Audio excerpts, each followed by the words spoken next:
So, good morning to all of you, and thanks for a lot of people who have joined from India as well as abroad. I think everybody is stay and healthy. So today we met with some specific purpose for the virtual theoretical chemistry meeting. Without going into the details, I will request Professor Group to kindly give his introductory remarks. Thanks, Dr. Patra. Professor Biman Bagchi, Professor Swapan Ghosh, and other speakers from India and abroad. Professor Vasudev Rao, Honorable Vice Chancellor HBNI, Professor P.D. Nayak, Dean HBNI, Professor Methi, Dr. Ghanti, Dr. Patra, Ashok, my good friend, and of course, last but not the least, Dr. Alok Samanta. Good morning to you all. It gives me a pleasure to give some introductory remarks on the occasion of half-day virtual meeting on theoretical chemistry at condensed phases. This meeting is being organized to bid a fond farewell to one of our dearest colleagues, Dr. Alok Samanta. Well, before I give welcome address, I must admit that I am a hardcore experimental solid-state chemist. So one may think that I am odd man out. But I think so that I am not as odd man out as it may appear. The reason is that I do have right from first year of my career lot of association with computational chemists in BRC, outside BRC, and abroad as well. My initial interaction started immediately after I joined from 29th batch in 1986 with Dr. Swapan Ghosh, the legendary theoretical chemist from Department of Atomic Energy and from India. He joined 10 years before me from 19th batch in 1976. So by the time I joined, he was quite well established. So I used to get some opportunities to discuss with him informally about this very unique branch of chemistry, computational chemistry. My major interaction with theoreticians started in mid-90s when I went for postdoc to Max Planck Institute, Stuttgart. I was working there also with a hardcore solid-state chemist, Professor Arndt Simon. Many of you must be knowing him, a solid-state chemist of very high repute. In this institute, MPI Stuttgart, some of the top-notch theoreticians were there that time. Some names are Professor Ole Anderson, Professor Parinello. He was there at MPI Stuttgart that time. Professor Fulde. So I had some overlap with Professor Fulde also. Subsequently, he shifted to MPI Dresden. And I see one of the speakers is from MPI Dresden. And I must admit that TCS, that is Theoretical Chemistry Section of Chemistry Group in BRC, their senior colleagues like Dr. Ghanti, Dr. Patra, Dr. Methi was there, Dr. Alok, Dr. Tushar Bandyopadhyay, they all are my contemporary, and we used to discuss every now and then, formally and informally, about this beautiful subject, namely theoretical chemistry. So these opportunities for me, which I got to interact with this community, somehow inculcated deep interest in me in theoretical chemistry. And I may add here, many of my papers have been co-authored with computational chemists. Dr. Ashok Arya also have published several papers. So where are the areas where theoretical chemistry community in BRC has been helping experimental scientists like me? I myself work a lot on metastable materials. That is materials with unusual size and unusual shape, materials with unusual structures which you don't anticipate based on conventional concepts of crystallography, materials with unusual oxidation states, and materials with unusual coordination numbers. So while synthesizing these unusual materials, I was major beneficiary of having interaction with these people. They were able to predict broadly the conditions in which we will be able to synthesize these materials. Another interest of research in my group and in BRC in general, in physics community also, is to prepare materials with unusual functionalities. That is, materials which can have antagonistic properties coexisting in same structure. I can go on talking on this topic, but I will give only one example. Material with coexistence of ferroelectricity and ferromagnetism was unthinkable 25 years back. when we began our career 25, 30 years back. But nowadays it can be done, and lot of credit of this goes to computational chemists. They could pinpoint what kind of dopant and what kind of Hauss lattice will support this kind of coexistence of highly antagonistic properties. So I have been beneficiary of my interaction with these people on all these topics. Those who are outside, I believe there must be people from outside DAE also. I was told that they are expecting more than 150 or 200 people to join this virtual meeting. Outside people may wonder what theoreticians are going to do in DAE. Just to clear the doubt, I must say theoretical chemistry in DAE was very important right from the inception of DAE and continues to be extremely important. Some of the areas I can pinpoint here. Entire nuclear fuel cycle has got some or the other component of theoretical chemistry. A challenging perennial problem is separation of actinide lanthanide. There our colleagues have done a lot of work. One particular work which I can mention here, Dr. Ghanti and his group, they were part of this work, where they designed very efficient ligand for separation of selective separation of radionuclides. And in this case, they could design ligands where they could incorporate, theoretically of course, hard and soft donors together. The perception all these years was either you have a ligand with hard donors or you have a ligand with soft donor. So here they were perhaps the first group to introduce the concept of a synergy between hard and soft donors, and these kind of ligands were validated by experimental people in DAE as well as outside DAE. Other problems where theoreticians are contributing significantly is entrapment of radioactive iodine and radioactive xenon, because in case of their release, they contribute to source term for radiation exposure to professional workers as well as common men.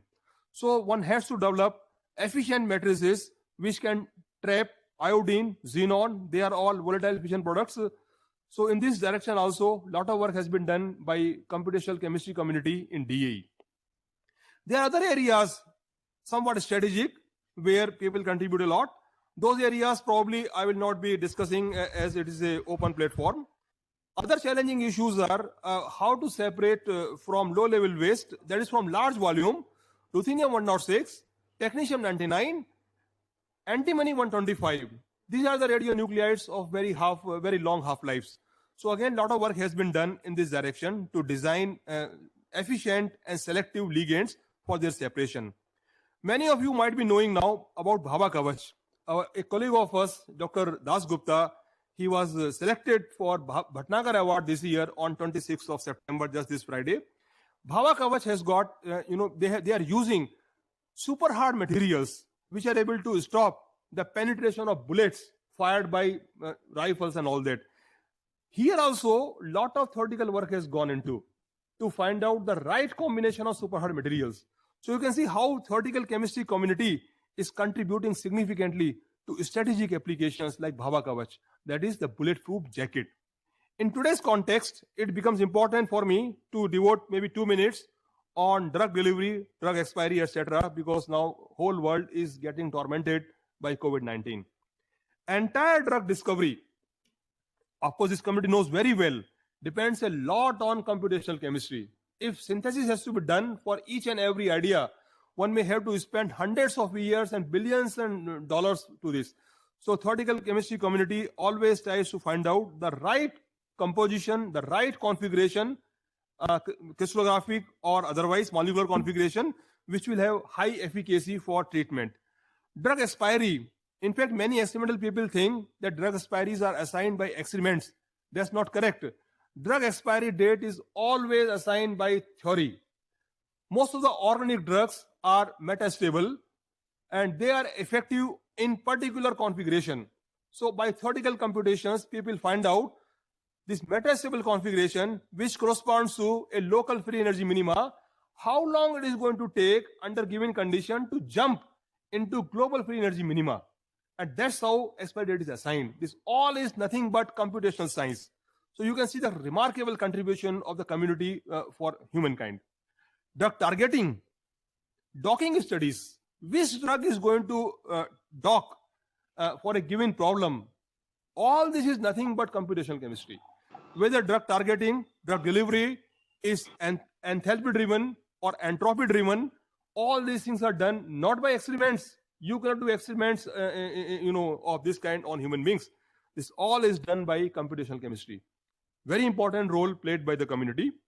And of course, one talks about these days how to protect humankind from viruses. So it becomes important for me to spend at least 1 minute on how COVID-19 virus comes from bats to human being. Bats and human beings have one thing in common.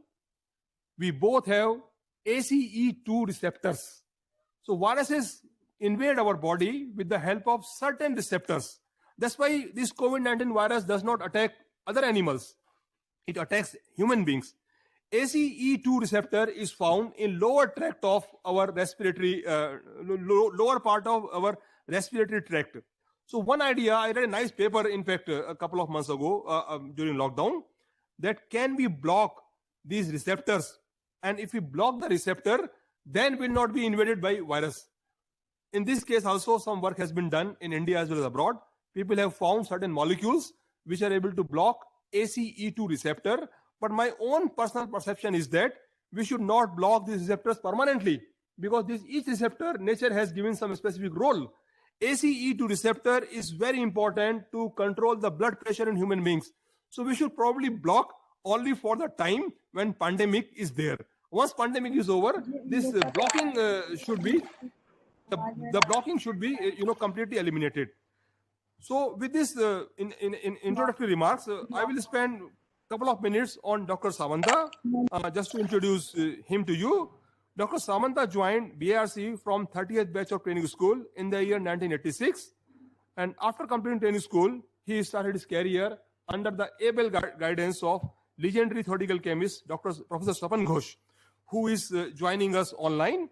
In his 34 years of career, he has developed theory for a wide range of problems, in particular in physical and mathematical sciences. He has been an expert on exact solution of Schrödinger equation, especially for 2-electron quantum system. This was a problem pending for many, many decades, in which he did a lot of work. He has done a lot of work on non-equilibrium dynamics and equilibrium thermodynamics, and contributed significantly, published papers of very high citations, very high reputed papers have been published. He has developed a theory to calculate properties of systems, especially when system its size is varying from very small, from cluster to very large. So from cluster to extended solids, you can see his strength lies in this kind of very wide range of size and shape. This is really unique. I must compliment him for this remarkable work. Well, I can see Dr. Patra and his colleagues, Dr. Ghanti and others, they have drawn a very impressive technical program. I welcome all the speakers, especially 2 speakers who are joining from abroad, despite time difference, especially Professor Tiwari. He must be having really a very long time difference, but I must thank him as well as Professor Aniket Patra, Professor Rajrishi Chakraborty. The ideal situation would have been that these lectures we should have organized in person. But well, in today's situation, we have to move on. We can't have personal lectures, unfortunately. So next best option is to have online lectures.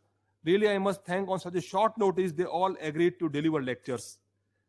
Well, I must say, a person of Dr. Alok Samanta's repute as a scientist may retire from position, but definitely not from science. With these words, I would wish him and his family a very healthy and active years ahead. Thanks.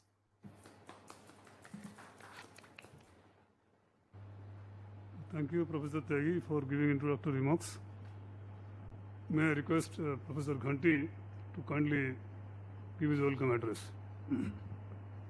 Thank you, Professor Patra.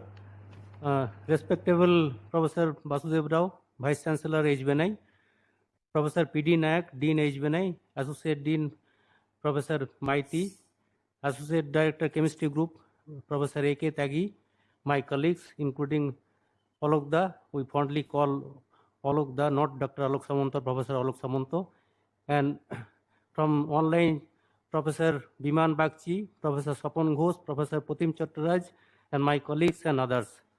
I welcome all of you in this meeting. I'll just briefly tell about the genesis of this meeting.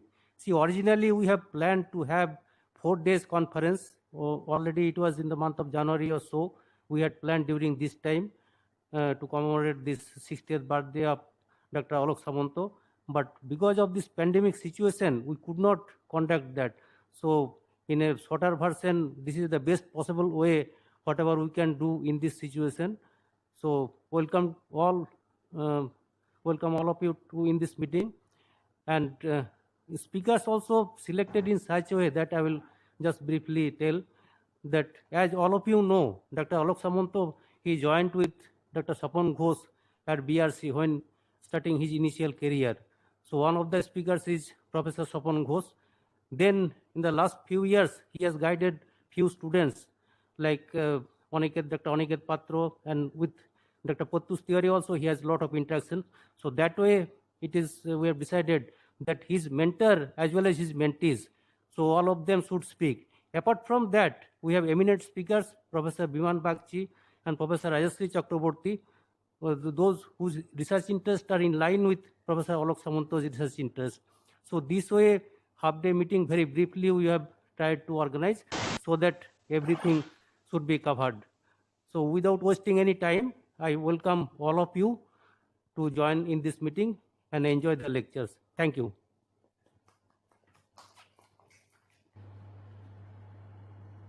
So thank you very much. We should start now the proceedings. And the first speaker is Professor Sapan Ghosh. I think this audience does not need any introduction of Professor Sapan Ghosh. But anyway, currently he is Dean, University of Mumbai DE Center for Excellence in Basic Sciences. He is fellow of all the 3 academies of India as well as Third World Academy of Sciences. And his area of expertise is density functional theory, computational material science. And today he is going to talk about connecting the dots. Professor Ghosh, please.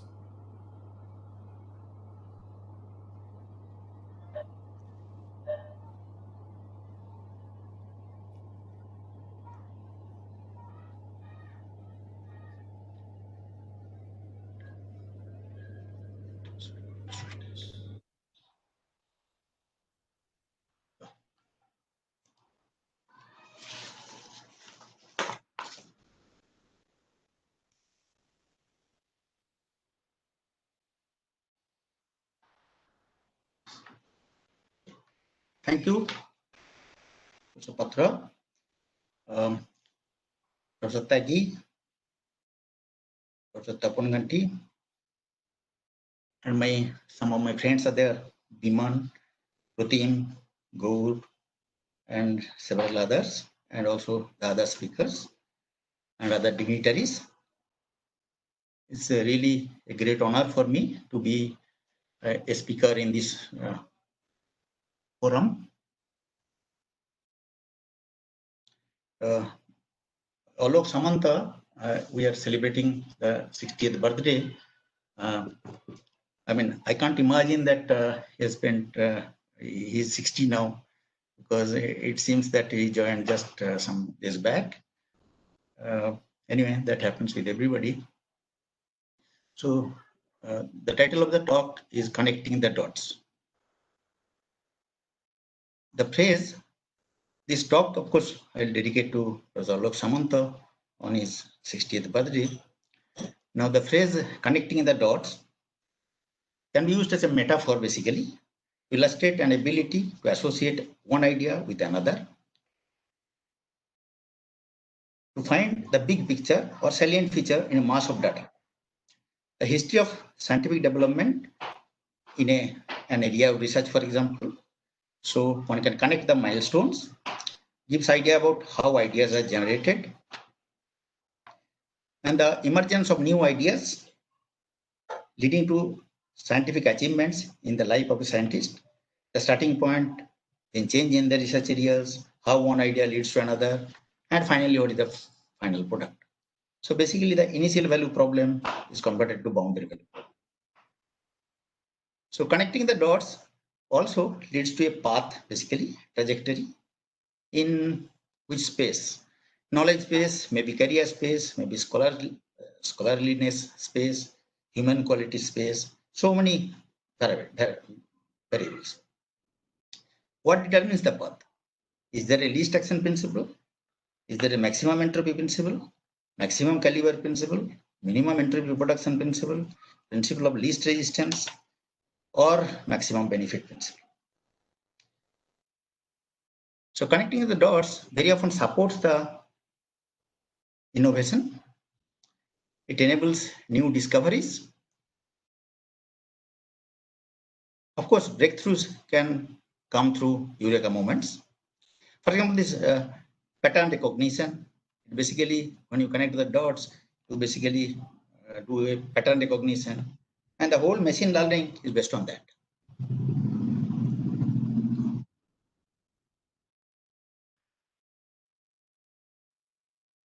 To quote Steve Jobs, he said, "You cannot connect the dots looking backwards, forward. You can only connect them looking backwards. So you have to trust that the dots will somehow connect in your future. You have to trust in something, your gut, destiny, life, karma, whatever. This approach has never let me down, and it has made all the differences in my life." Now, two things are very important for Alok. Let me see.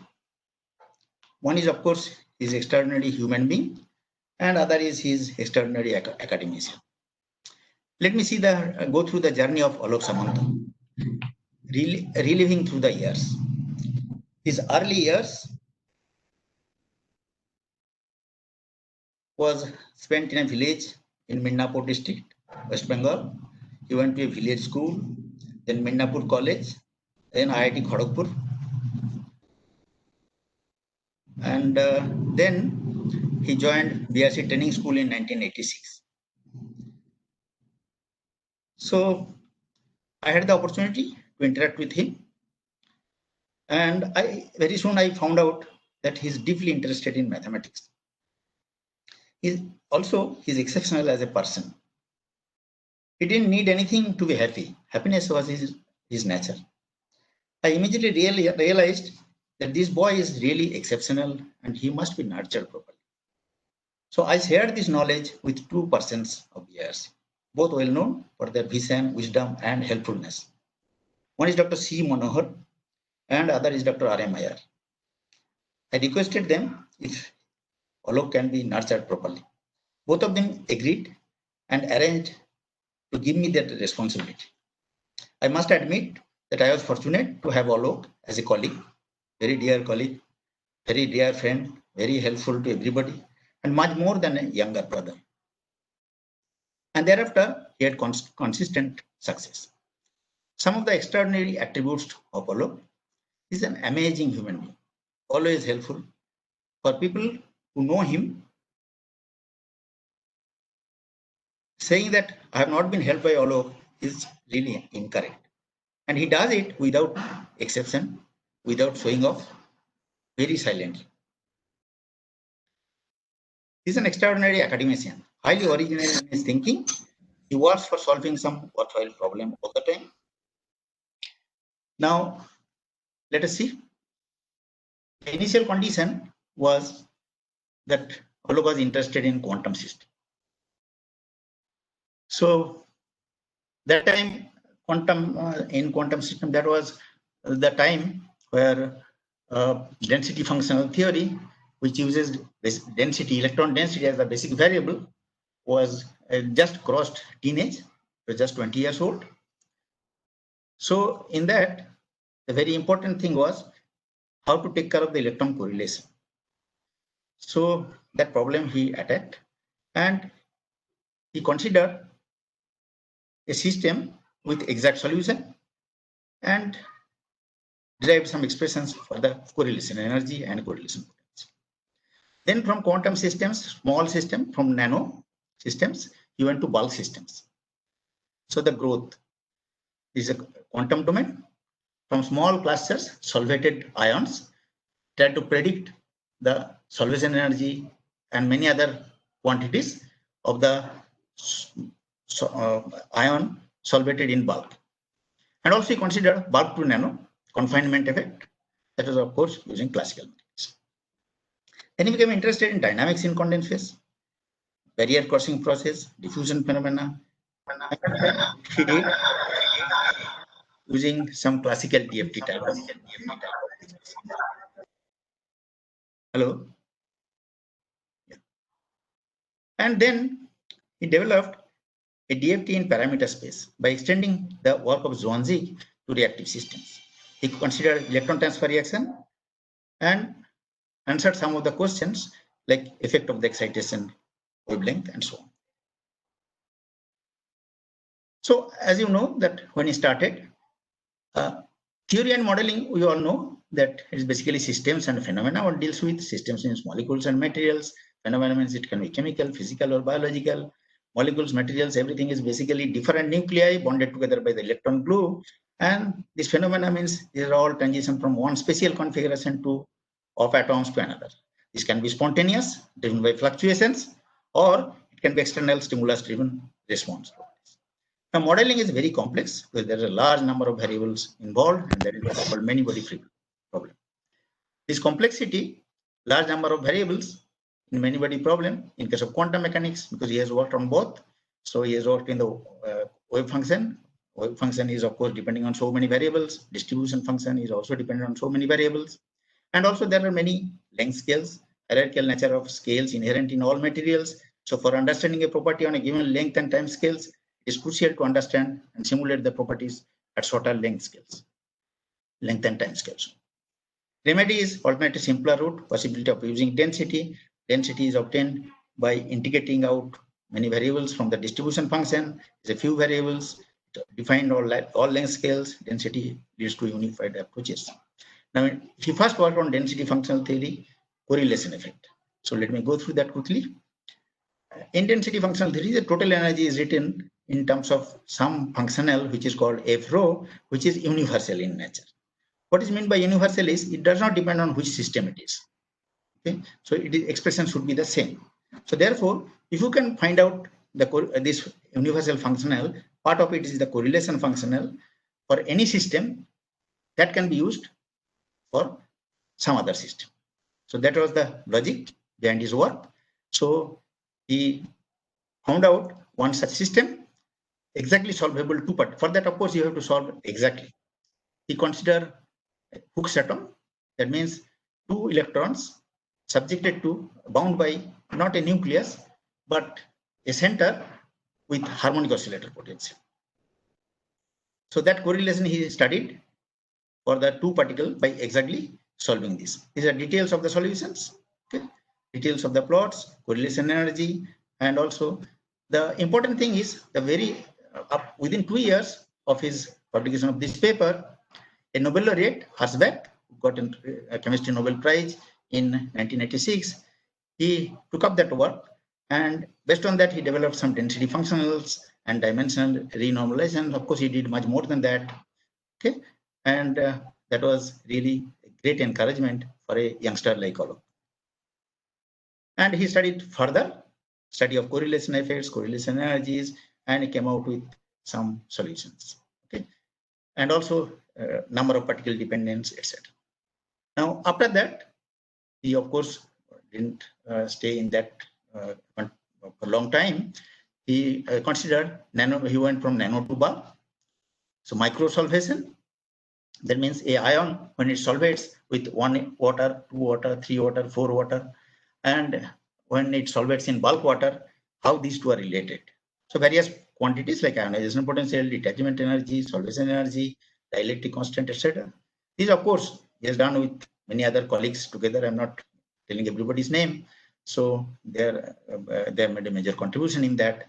And also he studied the bulk to nano, that means confinement effect. So in this process, he derived one relation in collaboration with others, of course, for the negatively charged ions in finite size clusters and the detachment energy, how the bulk, for the bulk phase, how it can be predicted. He developed some equation. Earlier, Jordan gave some equations which was not correct, so he developed some new equations, etc. And the results were much better. And he published many papers. And these are all confinement papers. The bulk matter, then he went to bulk matter, soft matter basically. So he used DFT in mesoscopic length scale, dynamics in condensed phase, physical and chemical dynamics, diffusion phenomena, electron transfer reaction, DFT in parameter space he developed. And of course, we know hard matter and soft matter. Hard matter is physical review B paper, soft matter is physical review E paper. But jokes apart, we know what is hard and what is soft. Solids hard and soft very easily we can find out. Even water is hard and soft. Molecules are hard and soft. But in the present context, soft matter is liquids like liquids, polymers, gels, etc. And this word was coined by Nobel laureate Radiance. So let us consider the various length scales. So he has worked in various length scales. He has worked in, started with this electronic length scale, and then he went to the mesoscopic length scale, where the particle number density is important using statistical mechanics. Okay? So we know chemistry is full of concepts, and at different length scales, multi-scale modeling is important. So let me quickly go through what is the basic difference between these two. In quantum DFT, you have one particle Schrodinger equation. In the classical DFT, you have the Boltzmann equation. So this is for non-interacting particles. Now for interacting particles, what is done is, it's just like an ideal gas. When you go to real gas, PV you replace by P effective, V effective. And similarly here also, you replace this potential, external potential by some effective potential. And you get new equations. You have one particle effective Schrodinger equation here, and here effective Boltzmann-like equations. Okay, so this is the hard matter domain, and this. Now interparticle correlation is very important. All started work in this for the electron density picture, but he also later considered in the mesoscopic density distributions. As we know, this is just a cartoon picture. This is short range interaction for soft matter, and this is a long range interaction for electronic matter.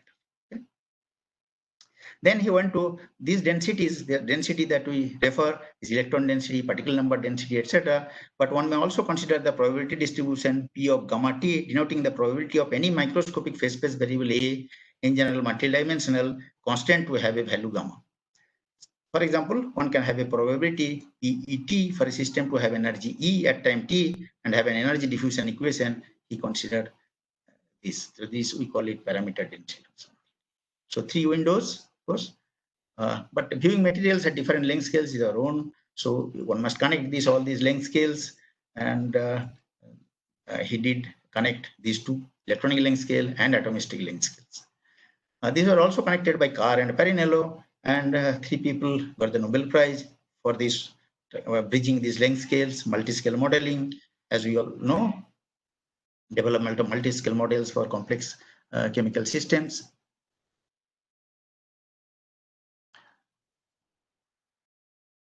Okay, so Karplus gave some idea of the part of a researcher's life.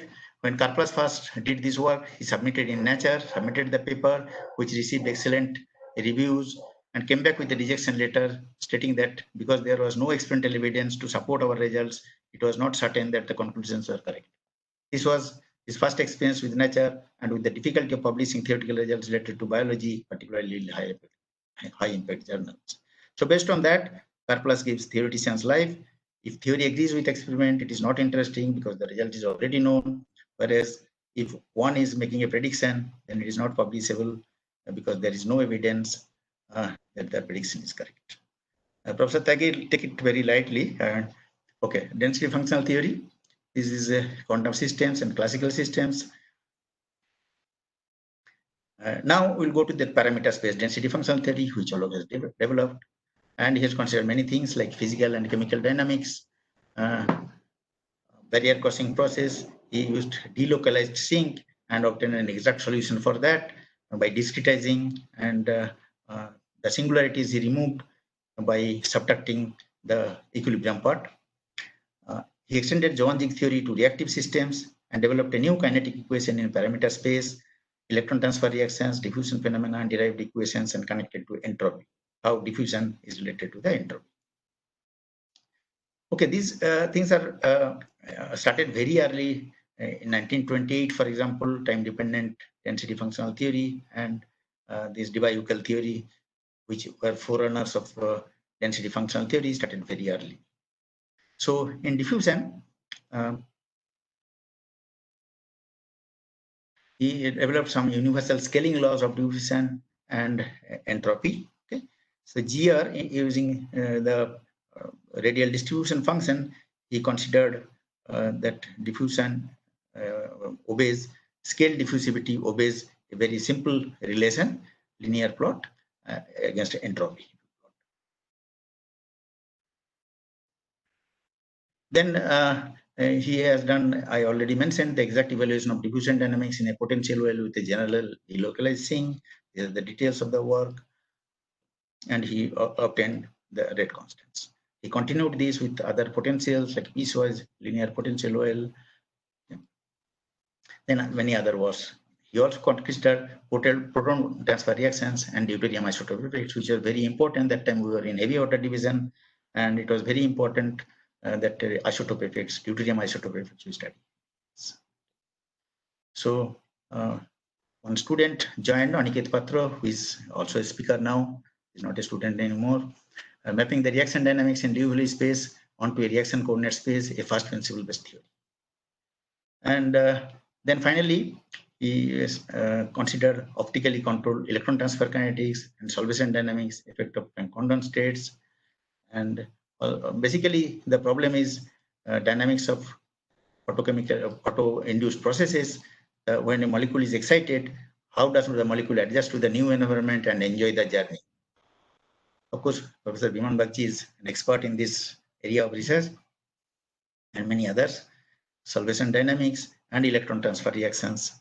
In both cases, he has considered the photo-induced processes. Okay. Now here, if you have a photo-induced electron transfer reactions, the excitation frequency normally other theories doesn't predict that it is dependent.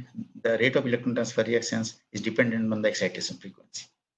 But experiments have shown that they are dependent on the excitation frequency. So he developed a theory for that based on his extension of the Zhuang-Jing theory. So what is the basic thing there?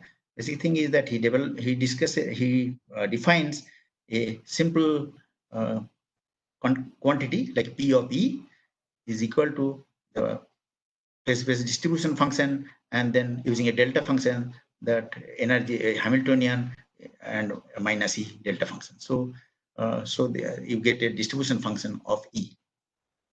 Okay. So he's considered difficulties. Of course, Liouville equation can be used for this, but difficulties is in multidimensional space, and the sink function is very complicated. It's a multidimensional space, and also the initial distribution was not correct earlier. Okay, so he changed two things. One is he changed the initial condition which should be used. The initial condition that he used is this one multiplied by a delta function and then normalization constant, and the sink function also he used this sink function which is only in 3-dimensional space. Okay, this is the same thing. Then finally he obtained a kinetic equation in the energy space. Okay, and this is also details of the kinetic equation, and you have an effective diffusion constant there. So the diffusion constant, there is some expression, and one can in principle solve. Of course, the solution is not very easy because it involves an integral, but he has done it for some simple systems, model systems. So the energy diffusion equation he wrote down here. This is the energy E0 at time t equal to 0, and energy E at time t. What is the probability distribution? And he considers also he derived functional Smoluchowski equation, and that is important in time-dependent density function theory. Let us see his result. The overall rate constant is the transition state theory result and the diffusion rate result.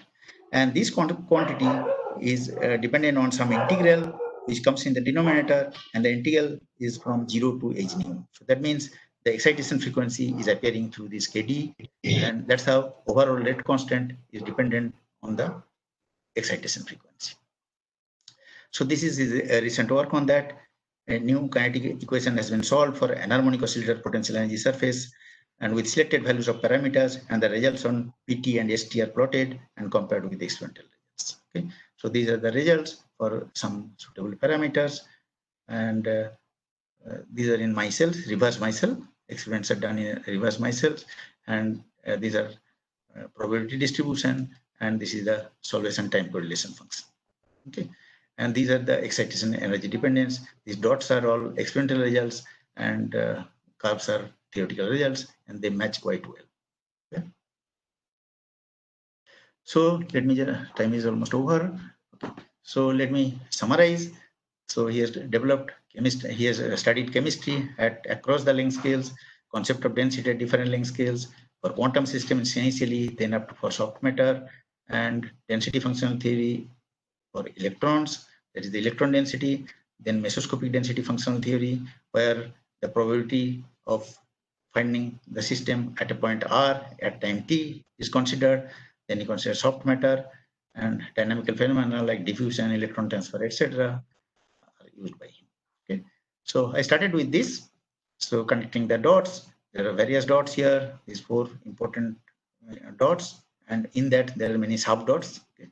So he started with correlation effect by considering system with exact solution, and then he went from nano to bulk, and bulk to nano, quantum to classical finally, and then he considered dynamics in condensed phase, barrier crossing, diffusion phenomena, etc., classical DFT, and also mode coupling theory. And then he developed DFT in parameter space, and some exact solutions he did for barrier crossing processes, extension of Johan's work to reactive systems, electron transfer reactions, and the effect of excitation. So Alok is an extraordinary teacher. I must say, I didn't mention much, but he's extraordinary teacher. He explained everything to the students, and students, he teaches at CBS, and students really love him and adore him. Okay? And I wish Alok a very happy 60th birthday. Okay? So he always helps. So I once said that, look, you are helping so many people, very nice, but there are so many people, needy people, how you are helping everybody. So he told me one story. I'll just share in 1 minute. So early one morning, a grandfather and his grandson were walking along the beach. They came across a lot of starfishes that had washed up on the shore during high tide. The grandson reached down and gently picked up one starfish, still moist and alive, and threw it in the water. The child picked up a second one and continued. The grandfather said, "Oh son, don't you realize that there are miles of beach and so many starfishes all along it? You cannot possibly make a difference." With childlike wisdom, the grandson politely listened. Then he bent down, picked up another starfish, and threw it into the sea, far past the breaking waves. The young boy said, "This is true, but I'm making all the difference in the world of just this one. Make a difference in just one person's life today, and big smile, with a big smile or a kind word or deed, we can call it a throwing starfish. It's an act of kindness, a courtesy. No matter how small or insignificant it may be, throw it, it will make all the difference in the world." And I have first-hand experienced Alok doing it. He really embodies the same. And finally, I, of course, am grateful to DRC. I am thankful to DST for JC Bose Fellowship, DAE for Rajaramana Fellowship, and now Center of Excellence in Basic Science. In BRC, initial years, I really got help from C. Manohar, H.K. Sadhukan, Dr. G.P. Mittal, and of course, many, many colleagues. Okay. Thank you very much. And finally, whatever little I have learned is because of course, Alok started, and at that time, our group was a group, but only with the identity element. And then Alok joined, and it became a group study. Then Tapan joined, then Chandranath joined, Nihar joined, then Tushar joined, Dilip joined, and then Chandranath, Srinivasu, and Vrindavan, and so many people joined. And I've learned from all of them, and they're really excellent people, and all are excellent human beings. Okay? They've all helped me a lot, and I still continue to get help from them, and I also wish all of them the very best. Okay? Thank you. Wish you happy 2020 and stay safe. And thank Thanks to the organizers for giving me this opportunity. Thank you very much. Hello.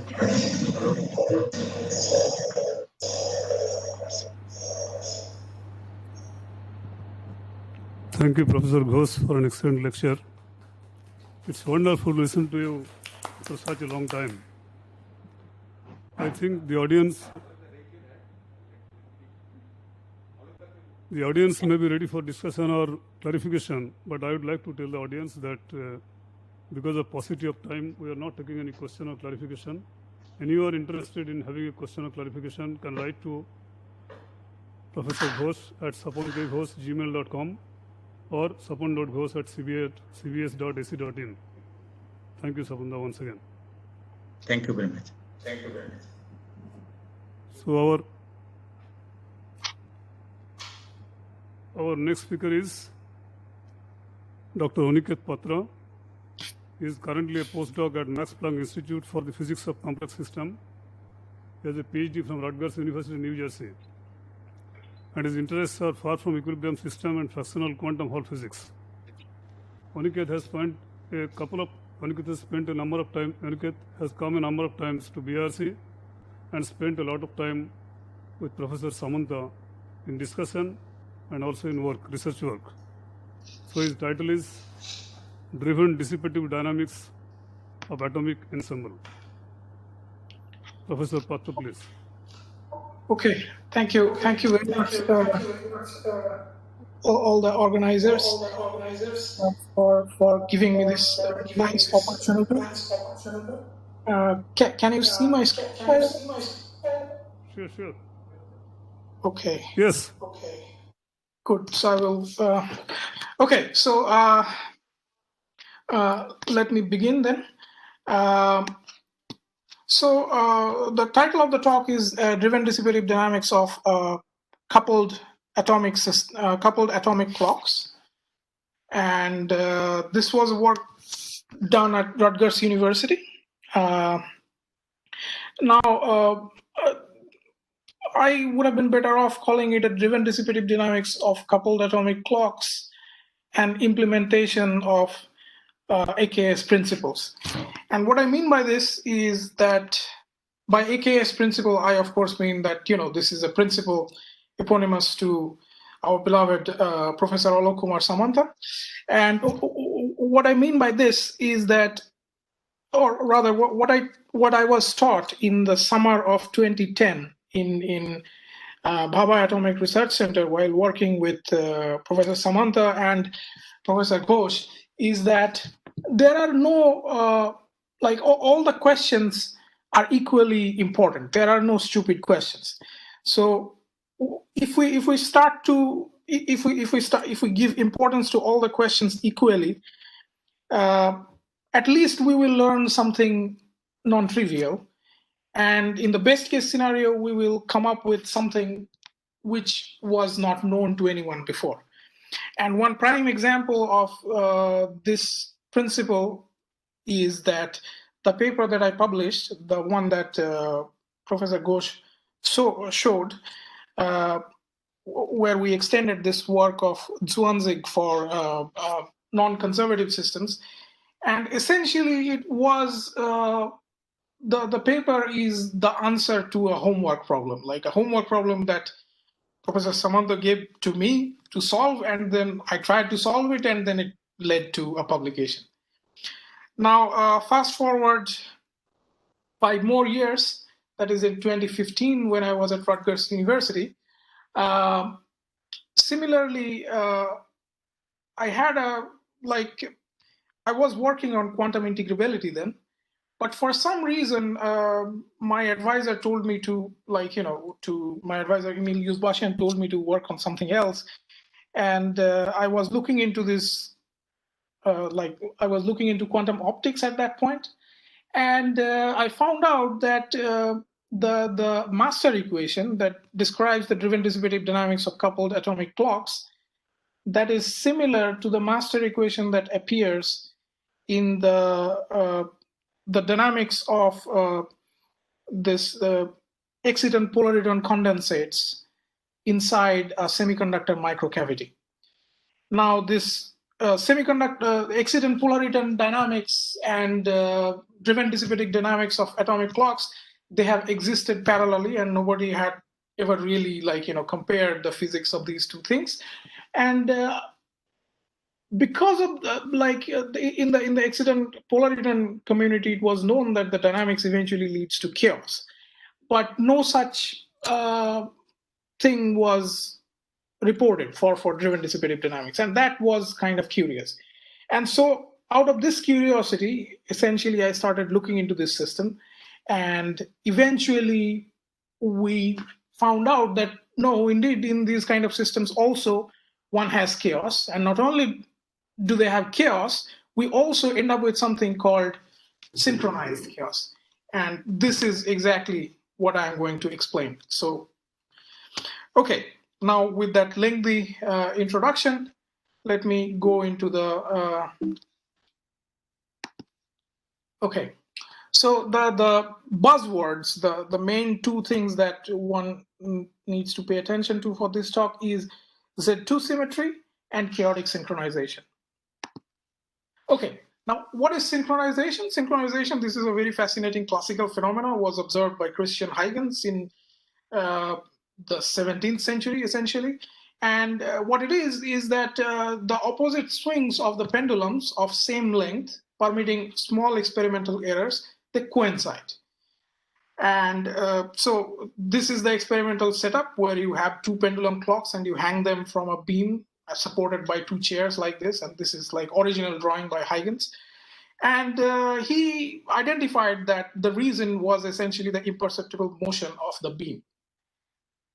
Now, after that, this was also observed by J.W. Strutt, who is also known as Lord Rayleigh, that when you have two organ pipes of same pitch and they are standing side by side, and then the pipes actually start to speak in absolute unison, in spite of inevitable small differences. And this is something which is known as frequency locking. So these two are classical phenomena and was known since long. And so now this is 21st century. So what we do is instead of looking into classical synchronization, we look into quantum synchronization. So for that, what we do is that we replace the classical clocks with atomic clocks. Now, question is, what are atomic clocks? Okay. So atomic clocks essentially are an ensemble of ultra-cooled two-level atoms inside a bad cavity. So bad cavity is the one where it does not contain the light, it leaks it very, very quickly. So the Hamiltonian part the atom plus cavity Hamiltonian can be written in the rotating frame like so. This omega is the Rabi coupling. And here the S's are the collective spins, where this small sigma z's, these are small sigmas are individual two-level atoms. And the cavity mode is denoted as A, of course. Now, so if there were no, if the dynamics was only Hermitian or Hamiltonian, then the master equation would have been only the first term. But we also consider incoherent pumping with rate of W, and this gives us a Lindblad superoperator in terms of this W times this particular Lindblad superoperator. And then also because of the bad cavity, this means that the cavity mode decays, where this cavity decay rate kappa is very, very large. And that leads to another Lindblad term like this. So this is the full master equation that one needs to now analyze. And this is for one ensemble of atoms inside a cavity like that. So because this cavity is very bad, meaning the kappa is very, very large, one can adiabatically eliminate the cavity mode. Essentially, what it means is that you write the cavity mode in terms of only the atomic modes. Or in other words, basically you trace out the cavity mode and you keep the lowest order terms. And if you do that, then one ends up with a master equation only in terms of the atomic degrees of freedom now. But instead of having a kappa here, now one ends up with a collective decay rate, which is given by omega square by kappa, like so. So this is the final master equation for one ensemble inside a bad cavity. Now, from that master equation, one can now obtain the mean field equations. So these are the variables where S is the collective spin, and we also set n gamma c is equal to 1. So this is how we set the unit of time essentially, and we need to now analyze these mean field equations. By the way, here if we neglect the pumping, meaning the W term, this is essentially the so-called Landau-Lipschitz equation. And okay, so in this system, just to repeat that the unit of energy is set by setting n gamma c equals 1, and we are working in the rotating frame, so we set omega equals to 0.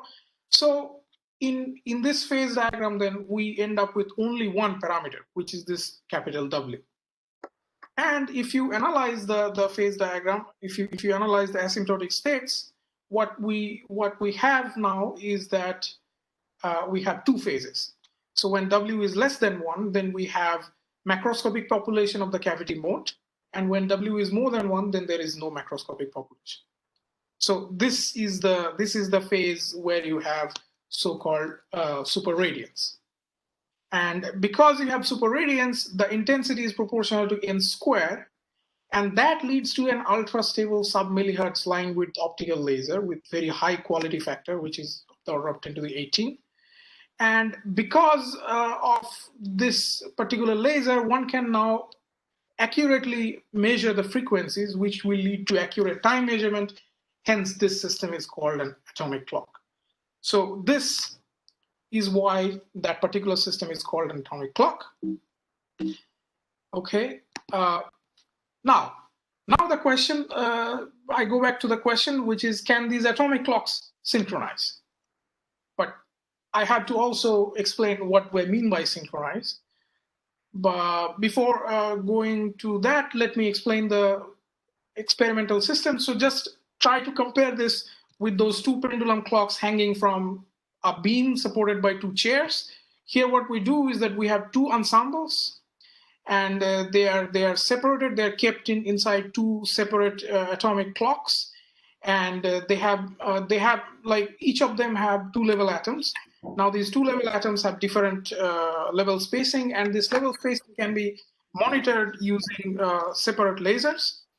And also, so essentially, I will explain how in the end, if we study the mean field equations like we did for a single atomic clock, here one ends up with two parameters. So this W we had already, and we also end up with another one, which is this delta, which is written. So this system was already kind of considered by this group, by Xu et al. From Gila, from Colorado. So the only difference between the single atomic clock here is that you have now two atomic clocks, and they are coupled to this atomic cavity mode like this. And they're also pumped similarly, and so on and so forth. And in this phase diagram, what they saw, or what they explained, is that you can have synchronization in this region only, and here you have phases that are not synchronized, and here you have something which they call as no quantum correlation at all. Now we also consider this exact same experimental setup, but we study the dynamics even further. So what we find is that what they say about this no quantum correlation, that quantum noise due to pumping destroys the coherence, this is correct.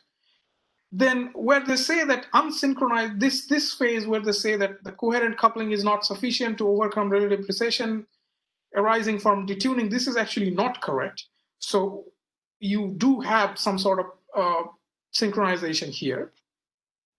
Then the two phases on either side of the critical region are abruptly separated. This is correct. And here they say that the second order, the phase transition between synchronized and unsynchronized phases is a second order phase transition. We actually find that this is a first order phase transition. So now let me, and of course they don't talk about, they don't discuss anything about chaos or chaotic synchronization or any such thing. So now let me go into the details. So let me immediately show you what our phase diagram or what our result look like.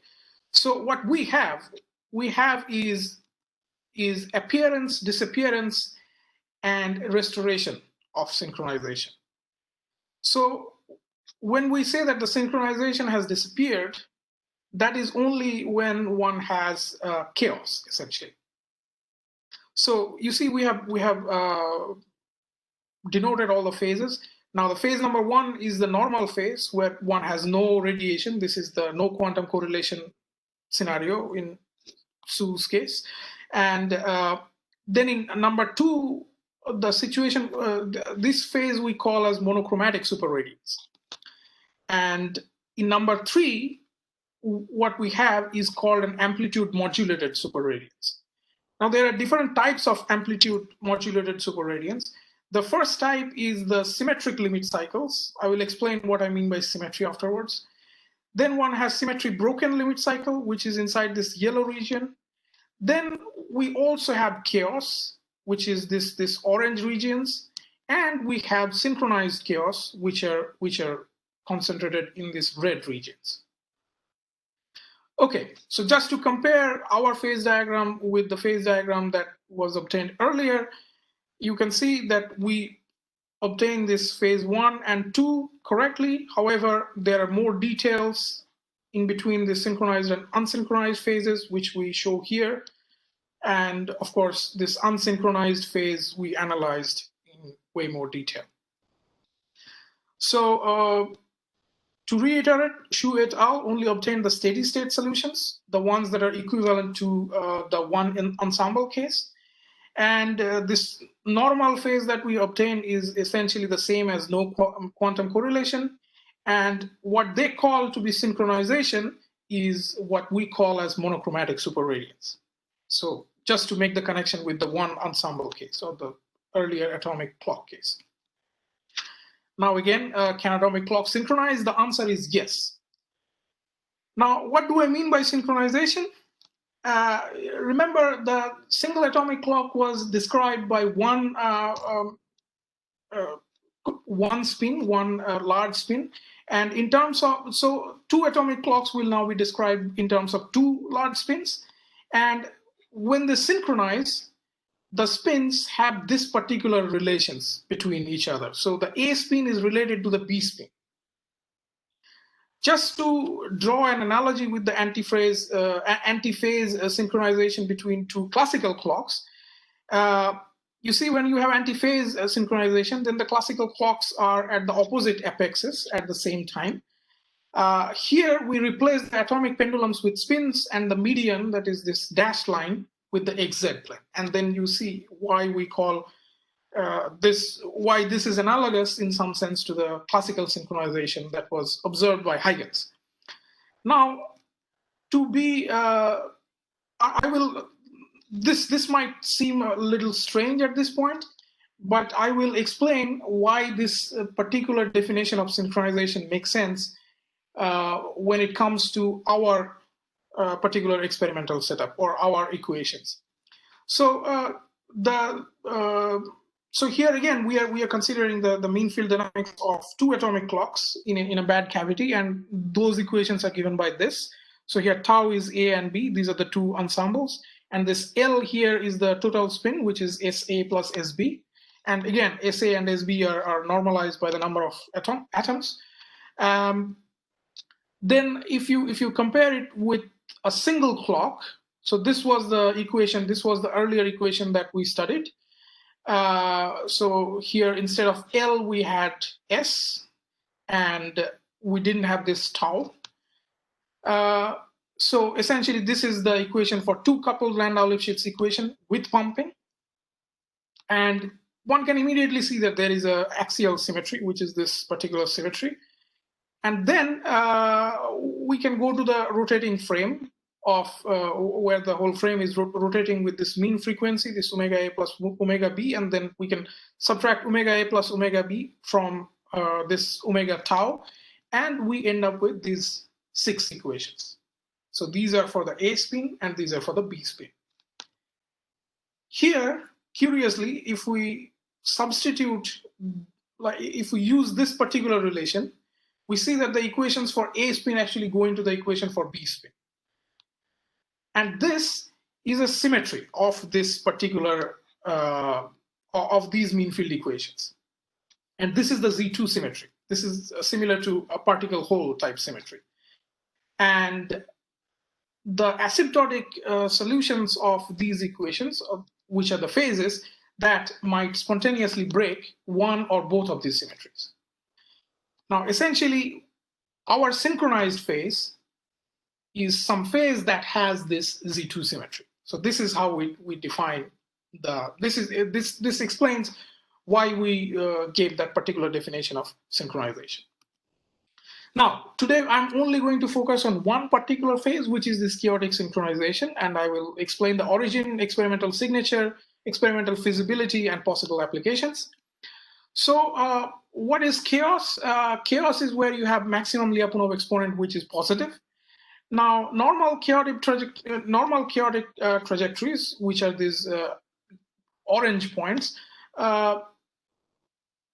they do not have this Z2 symmetry. So they occupy an extended region of the 6-dimensional phase space. Now, the Z2 symmetry is restored for the chaotic trajectories as in this particular red part of this phase diagram. Now, although the overall behavior remains chaotic, that means, like, you know, if we calculate the maximum Lyapunov exponent, it will be positive. But one spin exactly follows the other. And to determine the origin, we study the mean field equations restricted on the Z2 symmetric synchronization submanifold. And this actually leads to a reduction of equations. And we end up with a 3-dimensional, like 3 equations like so. But these equations are different from the one ensemble equation, because here these equations depend on 2 parameters inherently. See, this delta and this W, so one cannot get rid of this delta by going into some rotating frame or anything like this. So this again leads to a 2-dimensional phase diagram, and but with fewer phases. Now it has only 3 phases, which is fixed point, limit cycles, and chaos. And now this synchronized chaos, as can be seen from this picture, this actually originates directly, like this is the way we understand it, that this originates directly from the Z2 symmetric limit cycle. So these are the limit cycles, and then it goes into chaos. And right after the chaos originates, the synchronized chaotic trajectories actually spend long time close to the Z2 symmetric limit cycles. So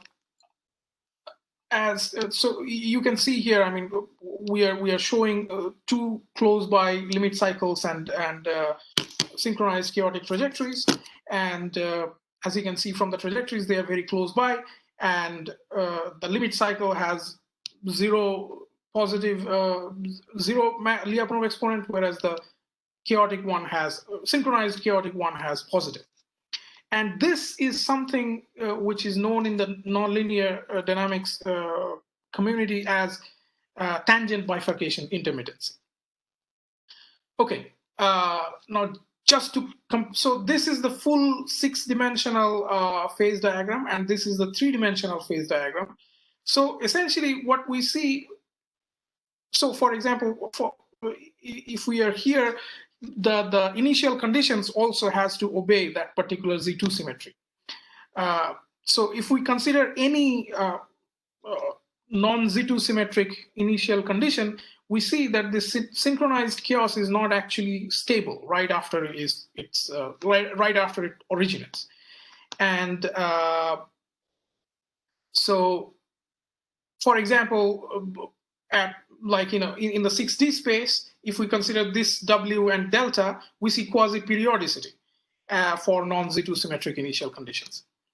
So as we move in this direction, as we keep decreasing delta, eventually this synchronized chaos becomes stable, and it becomes stable by way of something known as the on-off intermittency. So this is what we are doing. We're moving into this red points from this chaotic orange points.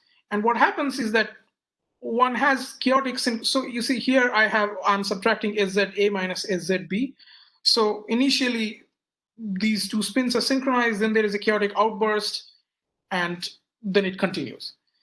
And as we decrease delta, we see that the chaotic outburst now has, there are fewer chaotic outbursts. And as we decrease it even further, it goes down even further. And this is what is known as the on-off intermittency, meaning, it goes on in and out of this synchronized chaotic manifold, essentially, because the manifold is not fully stable. And as I said, that the frequency and the outburst of the chaotic frequency and the intensity that decreases as we decrease delta, and same behavior is seen for this S perpendicular. And just to an aside, if one calculates the conditional Lyapunov exponent, that is the maximum Lyapunov exponent for the direction which is transverse to the synchronization manifold, that actually turns out to be negative for a synchronized chaotic for a stable synchronized chaotic trajectory in these red region. Now the experimental signature, how one would experimentally see this, to see it, one needs to look at the autocorrelation functions. And in our mean field picture, the Fourier transform of this electric field of the radiated light is proportional to the L minus and the Fourier transform of that. And this autocorrelation functions, they are actually observed. They can be measured using the so-called Michelson Interferometer. Now here I show one such spectrum. Now the spectrum has very nice features. Although this is continuous, it has a reflection symmetry about the origin. And the reason for this reflection symmetry is this, because it has a Z2 symmetry. And that's why Ly is 0 and L minus is a real function. And also there is no peak at the origin. Now this is a leftover for the Z2 symmetric limit cycle, which only has odd harmonics. Just to compare, you see if I plot the chaotic spectrum in the same scale, there is a peak at the origin, actually. Now, what about the experimental feasibility? In typical experimental setups, the time scales related to spontaneous emission is as large as 100 seconds, whereas the inhomogeneous lifetime T2 is as large as 1 second. So essentially, we can neglect this T2. So this is why we don't need to consider it in our master equation. And also, one sees that from this particular picture, one sees that the chaotic synchronization reaches the steady state in between 70 and 140 microseconds. And so, yes, that's the reason why we can neglect the spontaneous emission and inhomogeneous lifetime, the effect of inhomogeneous lifetime. And also in current experiments, one can see the superradiant emission for 120 microsecond. Millisecond, sorry. So, and our state, this chaotic synchronization requires it between 70 to 140. So this should be sufficient to observe the experimental, the exponential attenuation due to chaotic synchronization. Also, there can be some loss of atoms from traps with different rates, leading to atom number imbalance from the ensembles, which might lead to a breaking of Z2 symmetry. But this is only a perturbative effect. As you can see here, I'm plotting a ZA and a ZB. So if it was completely synchronized, then it would have been just like one single line, but now there will be some broadening, but it still remains close to the original phase. Now, what is a possible application? One application one can think of is the so-called steganography. And what this is that one can add message to one of the chaotic temporal patterns from one ensemble. And then, but of course, the amplitude of the message needs to be small so that it can be treated as perturbation. And then if we subtract the synchronized output from the transmitted signal, we will be able to retrieve the message. So this is what is called as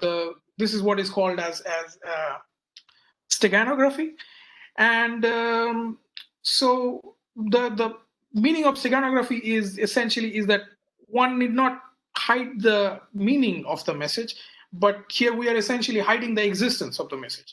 Or in other words, if you just see this particular signal, you would never know that there is a message hidden in there. So this is a possible application for chaotic synchronization that we observed.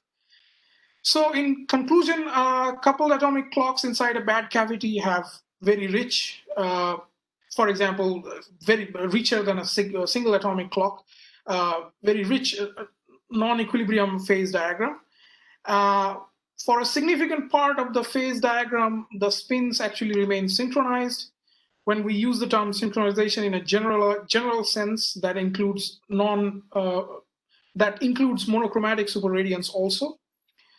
Synchronization is destroyed when chaos sets in through quasi-periodicity.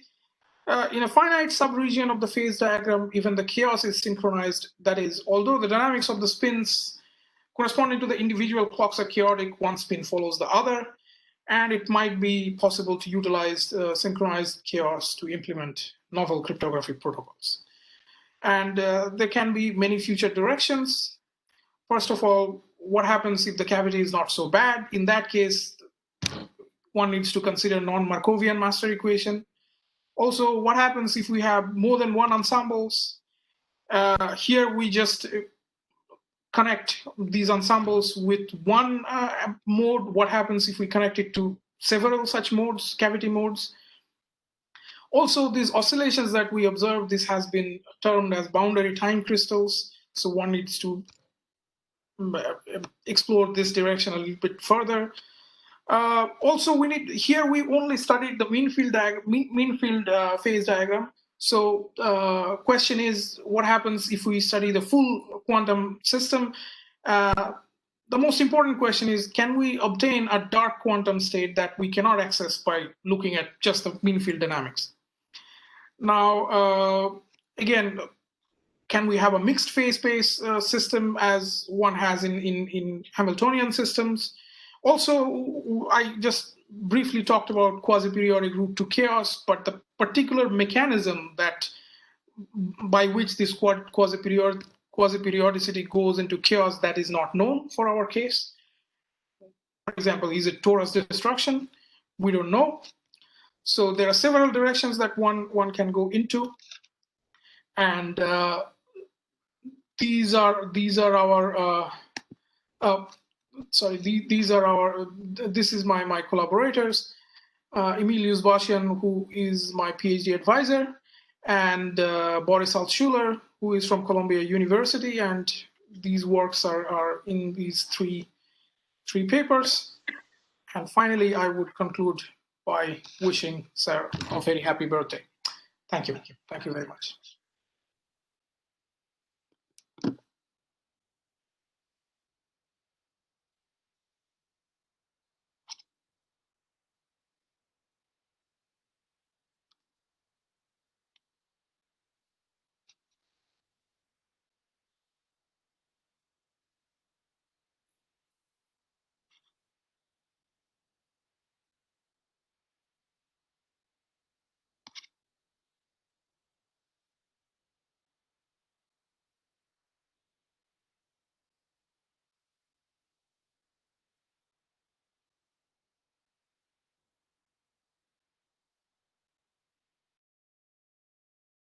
Age of 45. and currently Humboldt Science Research Award of Alexander von Humboldt Foundation, and elected Foreign Fellow of American Academy of Arts and Sciences, and recently Joel Henry Hildebrand Award from American Chemical Society in Theoretical and Experimental Chemistry Liquids. Start video. Start with. Okay. Yes, I'll please. go Professor Bakji, please. Yes. Hello, everybody. Yes. Can you hear me? Yes, sir. Yes.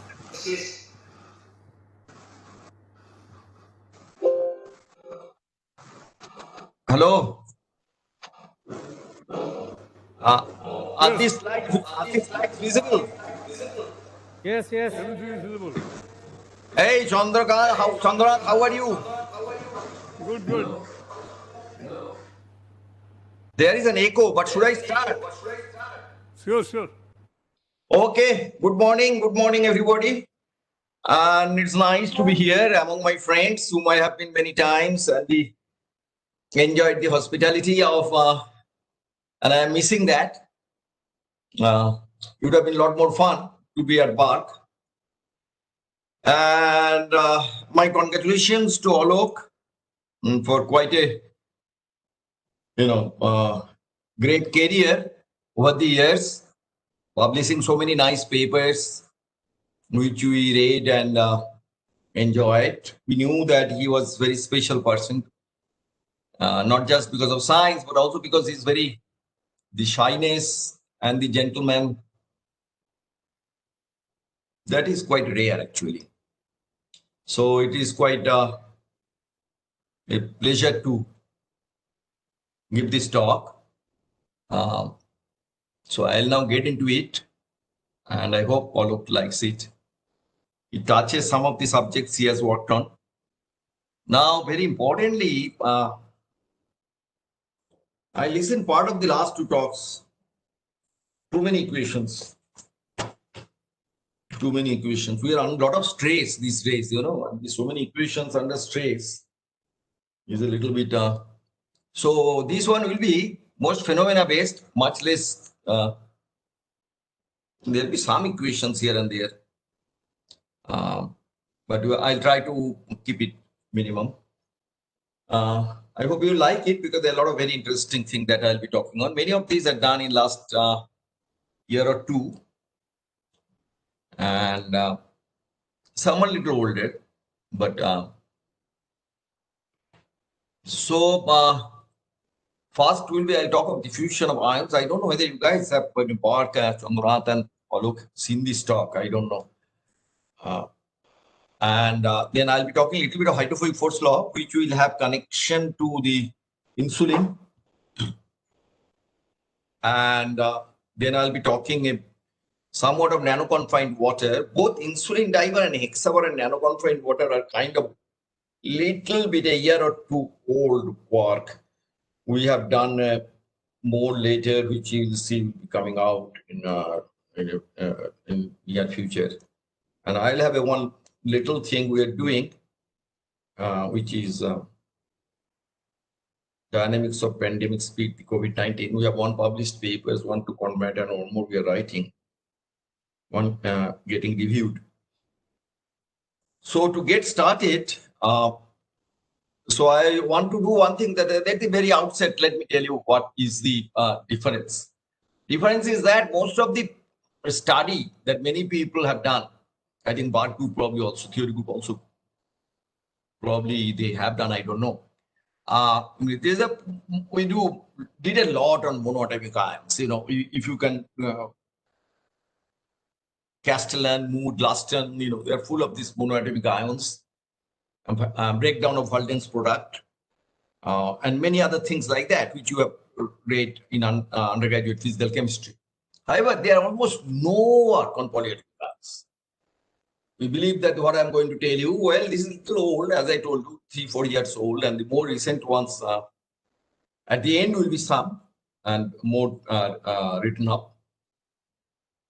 Now, so there is the thing that we have been working quite a bit on, and we have several papers, on that we derived a microscopic mode coupling theory derivation of Debye-Huckel-Onsager, Debye-Falkenhagen-Onsager was a beautiful, beautiful derivation you can give. Onsager's, for example, Onsager's irreversible thermodynamics was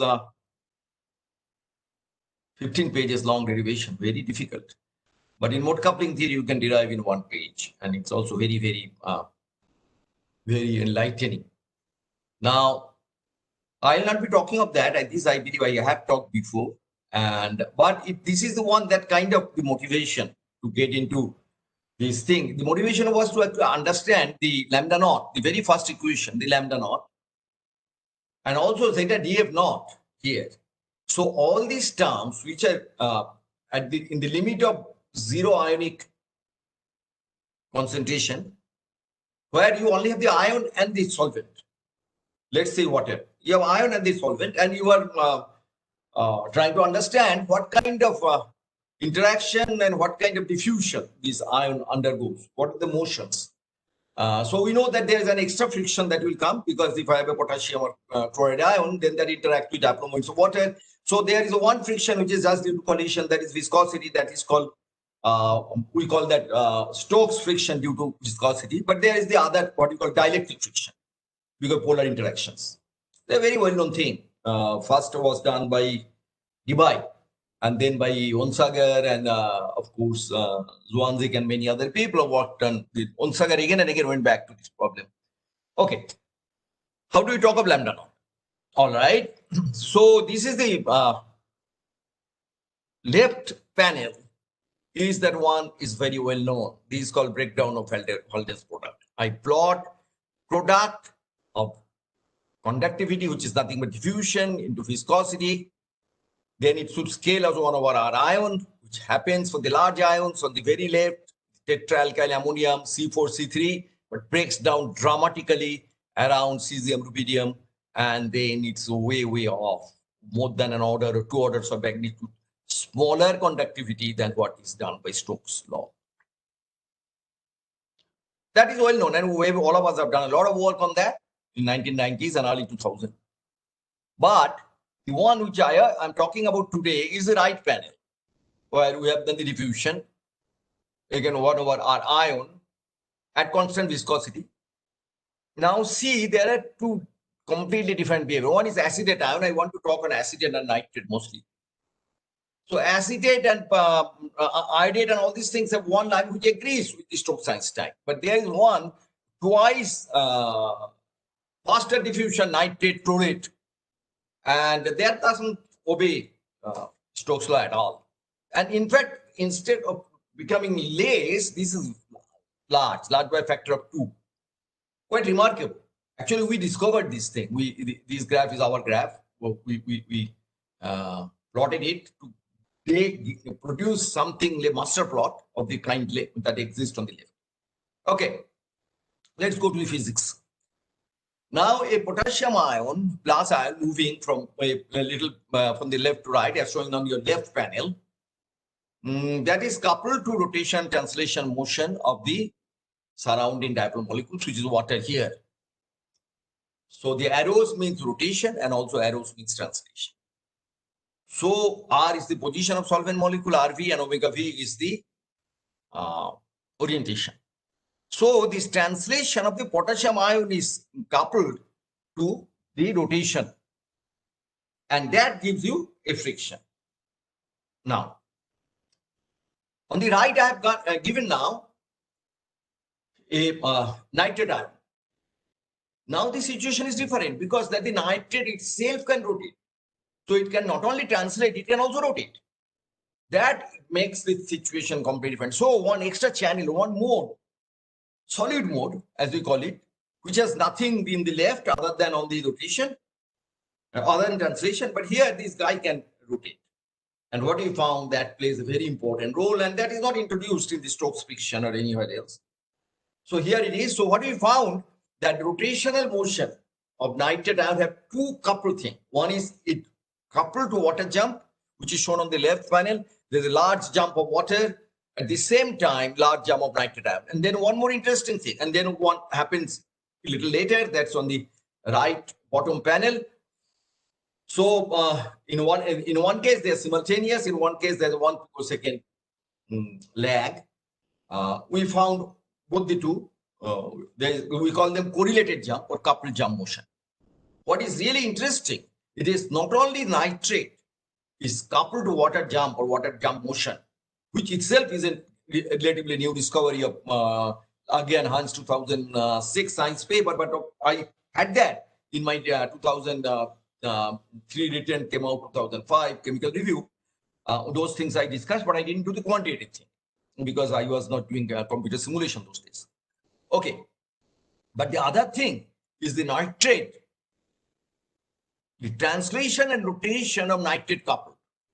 So that is what is shown here, that coupled translation rotation of nitrate. So when nitrate, as your top left panel, it is jumping, you can see on the same place that 80 time trajectory along at 80, because when you find the rotations, quadrants are different, theta phi and all these combinations, they also undergo the jump. That means rotation, translation and rotation jumps of the same solute ion is strongly coupled. And this is a new mode that I was talking of. Look at their acetate ion, this is much less. Jump magnitude is less and the rotation translation coupling is less. Now remember that I said the nitrate ion, acetate ion is slightly larger than nitrate ion, but diffusion of nitrate is twice that of acetate. This is a real big anomaly. So why is that then? We looked into the arrangement and here is given, look, nitrate and ionic radius, nitrate is larger, acetate is smaller, and yet larger means it should diffuse slowly, but instead it diffuse factor of 2 faster. Nitrate is faster, much faster, even though larger. Now, if you look at the density distribution of water, you find nitrate, as you expect, is a symmetry. While the acetate ion, there is the asymmetry. So that means that I have a free energy landscape. In that landscape, my molecule is finds it easy to rotate, and we'll prove that later by introduce an asymmetry. And now this is very interesting. So because of the jump in nitrate ion, because of the jump motion, the C2T is the second spherical harmonic rotational correlation that is decays considerably faster. The blue line on the left is the nitrate and red is the acetate. And you can directly verify that yes, indeed, it is the jump portion that makes it so much faster. This beautiful discovery actually. Now, I want to, the translation rotation coupling of the nitrate ion, in addition to coupled to water, the nitrate itself is now on the right panel. Now you see that at the same time, blue, which is nitrate, rotates more, considerably more, and also translates more. So in 5 tau, which is 10 picosecond, it has moved 0.5 angstrom more. So this is because of this translation rotation coupling. Because nitrate ion jumps more, it translates more. Now one can do a very nice mode coupling theory analysis. I'm not going to go too much into that, but we have done quite a bit of work on that. You go to mode coupling theory, then you say, okay, it's very difficult for me to do the full calculation, but I can do one thing. I know now in my self-diffusion mode of the nitrate ion, there's an extra channel. So my self-dynamic structure factor decays with the rotation. So now, so I can add that relaxation term in my self-dynamic structure factor, which is done on the left here in the square bracket. And that then what? If you know non-Markovian StatMac, then you know this actually makes the whole dynamics shifted to higher frequency, which is shown here. As you probe at higher frequency, just like barrier crossing dynamics, you go to the barrier top, you get less friction. Okay, beautiful actually, really, really nice stuff. And as I said, I can prove that asymmetry. Yes, this is beautiful work. We deliberately changed the charges on nitrate ion, and we can show, yes, when they're symmetric, which is the maximum, this is maximum, and the same orders of magnitude kind of thing, 1:2 that comes out. So, and we can do it also through mode coupling theory. All right, there are more on mode coupling theory, semi-quantum analysis, and I'm not going to go into that. So I want to finish this part with another work which is done and which came out earlier this year, is the ion pair correlated dynamics. There's a lot of work on this field going on. Just referring 2 papers on this. That that how do, and this is a long thing. What happened that there are certain very interesting neutron scattering experiments and other experiments, some hyper relay experiments have come, which can get force-force correlation function, and they find that the ions, two ions can be correlated for a long distance. That got us started. How could they get correlated? What is the interaction between them? These, of course, solvent. So this is the kind of picture that you get, that when two potassium ions are there, then look, they are talking with each other through water molecules. And that you can say now in polarization, that they are oppositely polarized. Look at the purple and the green. What happened in potassium chloride? The symmetry is partly broken, but they are still talking with each other. Now there is a constructive interference. Here there is a destructive interference. There is a constructive interference of polarization. What does it do? It gives us breakdown of this simple, this screened Coulomb force law. Screened Coulomb force law is 1 over epsilon r square. That breaks down. So here on the black, on the left panel, black is the screened force Coulomb's law, SCFL, and the other one is the simulation result. Then you can extract an effective dielectric constant. This is divided in 1932. His famous book, Dibipolar Molecules, 129 page, I believe. Okay. Now, this is beautiful stuff, but exact kind of thing what density functional theory calculation would also give, except that's very difficult to do for water. And then we break down of Coulomb's law and ion pairs due to persistence interference. This is a very interesting thing. Interference between the polarization of water molecules of the two charges. Okay, this has all been published this year, earlier this year. So diffusion of polyatomic ions is found to be rigid ions. Symmetry plays an important role in translation rotation. Mode coupling theory captures the essence of the things. Now, going to insulin, I prepare you for one work. It's actually very nice work, which is the microscopic analysis of hydrophilic force law.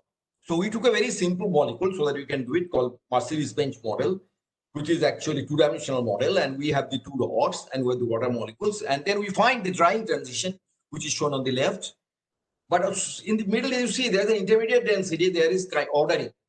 We can like honeycomb lattice, two-dimensional hexagonal packing of the ice. You can start seeing it, and which actually seen in the experiment. We didn't know that in Nature. The paper came out one. Very, very, very nice. But what important thing is that what is the hydrophilic force law? Hydrophilic force law is an attraction. It is like the ions, an effective interaction. And when you have two hydrophilic surfaces, then they attract each other. Again, the interference propagating through water molecules. But this is claimed to be long range. Initially, it was claimed to be very long range, but it was later corrected. But still, it is 100 angstrom. So two paraffin plates, 100 angstrom apart, they attract each other. Effective attractive interaction.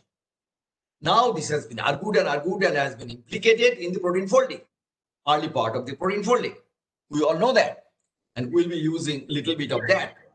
Now, second, somebody has to mute. Somebody has to mute their microphone, please. Kindly, please. Please mute the microphone. Let me speak. Huh? Okay. Now, the famous theory here is Bloom-Chandler-Wilks theory, which explains of that with two different length scales of fluctuations dominated by But they did not do this kind of interference, because it was more of a single particle. But we are talking of two particles. They had done that, but it was only density based. Our main result is that this is orientation that plays a role. Okay. So Mercedes-Benz simulation. The same kind of attractive interaction we find with the correlation length. But this is the most important slide of this particular part of my talk, that water maximizes, tries to maximize the number of hydrogen bonds. It wants to preserve the hydrogen bonds. What does it do? It does very interesting. It sacrifices one arm. So look at the left one. The left Mercedes-Benz, it has 3 arms. It's a two-dimensional model with 3 equivalent arms. That and the right, both are become perpendicular. By sacrificing one, they maintain the others. And that, however, that introduces a correlation. So first, there's a preferred orientation at the surface. We are seeing a lot of that in nano confinement in paraffin walls, which I'll talk a little bit, but not too much. We're going to submit papers on that now. Now, this preferred orientation is captured here. You can see here that how the orientations, the particular angles which are oriented perpendicular to that is this red, and you can see now that how the orientations propagate, the enforced orientation enforced by the surface propagates inside and they interfere. So there's by diameter, water diameter D8, they're still there. That means with 10 angstrom, 10 diameter apart, 30 angstrom, they're still there. 20 angstrom, they're pretty much there. Okay. So this is, then we did water simulations. You know, it has come out, and that is also this kind of, and we found in water a very interesting thing, which also we said there's a drying transition, and there's a lot of discussion on drying transition, that there is that one region water just evaporates, and so there's a break in the Force law, and that discontinuity is a signature of something interesting happening. A similarity is there, and then we put in ethanol. There's a little bit for the insulin work, and ethanol goes and really weights the paraffin surfaces, and that has a very important consequence that we'll do later. So, so interference between orientation order plays important role. Density, sloped orientation. This is very, very important thing that earlier theories have not that. It is the water's density, remember, is so low because of the orientation, because of the specific demand of hydrogen bonding. So density, sloped orientation, that's an important.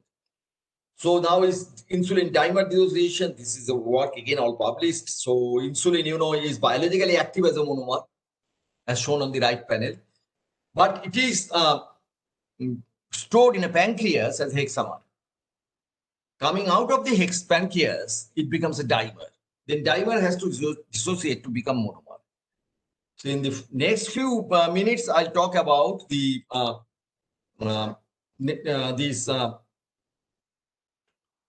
quickly about this very interesting work, and it will again the hydrophobic force law plays a role here. That's why hydrophobic force law I put it in front, though it's a beautiful problem by its own merit. Now this, let us talk about insulin dimer. You know, these are two monomers, yellow and green. There are 4 hydrogen bonds between them, backbone hydrogen bonds. However, a very interesting thing is shown here. There is a lot of phenylalanine, 2 phenylalanine, some tyrosine. These are hydrophobic groups. The hydrophobic packing plays a very important. So in addition to hydrogen bonding, this hydrophobic packing holds the dimer together. Then the question is that how does it dissociate? And also how does it associate? Protein dissociation association is a big problem. And these, I believe, again, one of the very fast and very detailed work, certainly fast on insulin. So what we found, this figure, some of you might have seen this beautiful, even they are 5 nanometer apart. There is huge number of water molecules in between, several thousand water molecules. What is interesting in these water molecules is that in the middle, these water molecules are faster than the bulk. And rotational time constant lying between 2 proteins, surprisingly faster than bulk behavior. And that plays, we call it dynamic control by water. Now, different kinds of simulation we have done. We have calculated the free energy surface. And here is this, the 2 things are important. What do we call Q? Number of contacts. Those who do protein folding knows the number of native contacts. That in a protein data bank and crystallography, I think it's 60. But you immerse in water, it becomes something like 45 or close to 50. So that is the deep minimum in the liquid, equilibrated dimer, insulin dimer. Now, when you pull them apart and we try to find what happens, we found several intermediate states which are giving here. And it follows a pathway which is a little circuitous and rugged energy landscape. And the pathway is showing here. And here we also showed the different states. A is the fast state. Then there is a trap here, which is state C. And then it goes, that goes, and then it has to come back because it doesn't go anywhere. Then it goes to B, and then it goes to that. Important thing to know, And this is the pathway shown. And look at the path. Path is number of contacts is broken first, then they are separated. So R is separated between the center of the two monomers. So first you have to break the contact, then you have to separate it. And this is a nice very thing. And this thing has been actually, the reference is not good here because there is a big reference that has been done, which is in PNAS, came out recently. But this is also in this paper, you have these parts are there. Okay. And then the ethanol does really very bad thing there, because if the ethanol is there, then it is very difficult for them to dissociate. So that's why if you are taking insulin, you are told not to drink alcohol, because ethanol interacts with the insulin very strongly. This is again nice. So water mediated dissociation, dynamic and controlled by water, and ethanol facilitates dissociation by decreasing the barrier, but at the same time it can get stuck. So one has to be, that means ethanol is a very strong, it is not the full story. This is what I have written down here. Briefly to insulin hexamer, this is a very, very nice story that, as I told you, that in pancreas, it is stored as a hexamer. And then one would like to know, how does this hexamer become a dimer? What happens? That problem nobody has solved. We have not solved. We have worked on it. We are still working on it. But we got something which is interesting. In order to understand this hexamer, we found there are a lot of water molecules. And we are doing this experiment with MBA group of Professor Gopal and Ashish Deshmukh and by Shomok and Shanta. And we found there are a lot of water molecules inside in X-ray, protein data bank, and also. So we are a bit interested that what is the water doing there? And water, of course, will play a very important role in the dissociation of the hexamer. So we looked into the water carefully, and we found it is partly there are two zinc in the structure of this hexamer. There are two zinc ions. So one zinc ion is here in the bottom, one in the top, and then there are lots of histidine and other groups here. So you can see the water molecules. So 3 water molecules are hydrogen bonded to the zinc, and there are 4 which are kind of free. The water molecules move in and out of the cavity. They are quite dynamic, and we found there are 10 water molecules. This is very interesting. 10 water molecules. That's Agatha Christie's novel that reminds you 10 Little Indians. So, and then we studied, and there's a heterogeneity. That means the water molecules, different water molecules are different. Some are slow. Those are hydrogen bonded slow. Those which are not hydrogen bonded fast. But on the other hand, the hydrogen bonded ones can leave. Another guy comes and takes his place. A lot of dynamics going on there. And this is a beautiful that I made by Shomok movie. What happens if you remove the water? If you remove the water, the insulin collapses and forms a molten globule very fast, in a very, very fast time scale. And that was published. Then we got telephone call from California immediately, and they made a big story out of that in CNN News, saying insulin falls apart with water. I really begged him to tell that, look, please also include the story of ethanol. But that guy himself loves to drink, so he refuses to put anything against ethanol. He said his wife will be very upset, won't let him drink. Okay. So this is the kind of initial structure, intermediate structure, and ethanol perturbs the structure. And there's again, these things are available here.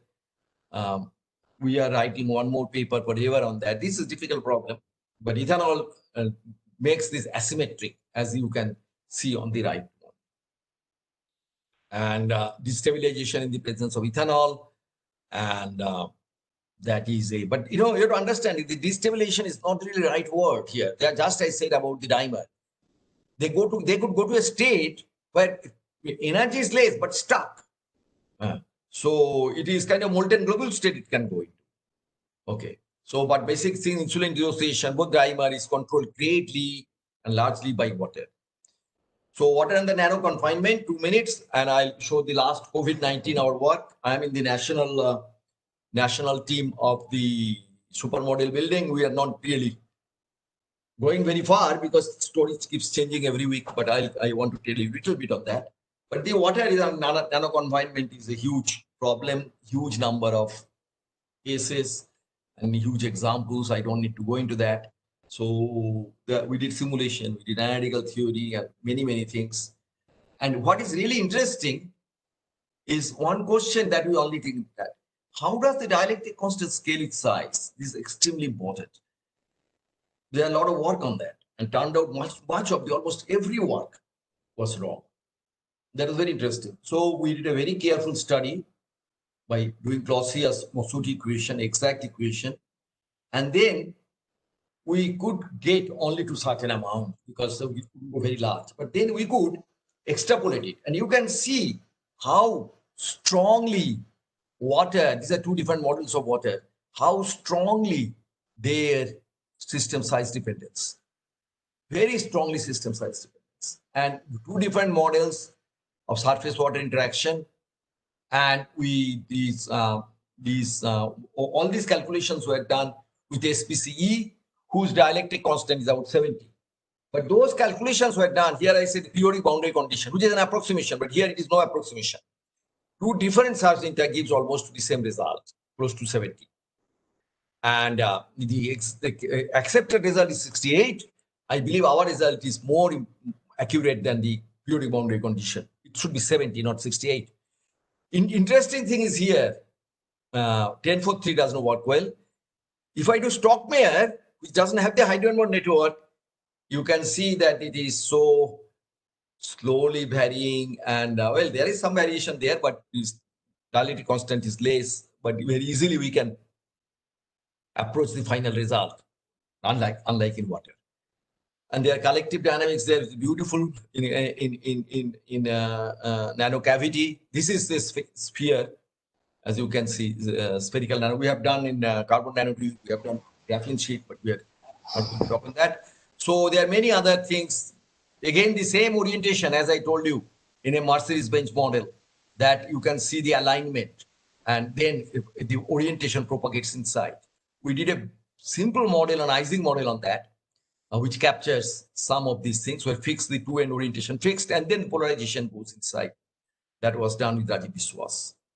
So cavity waters have slow, long residence times, and the main thing is that the dielectric constant is okay.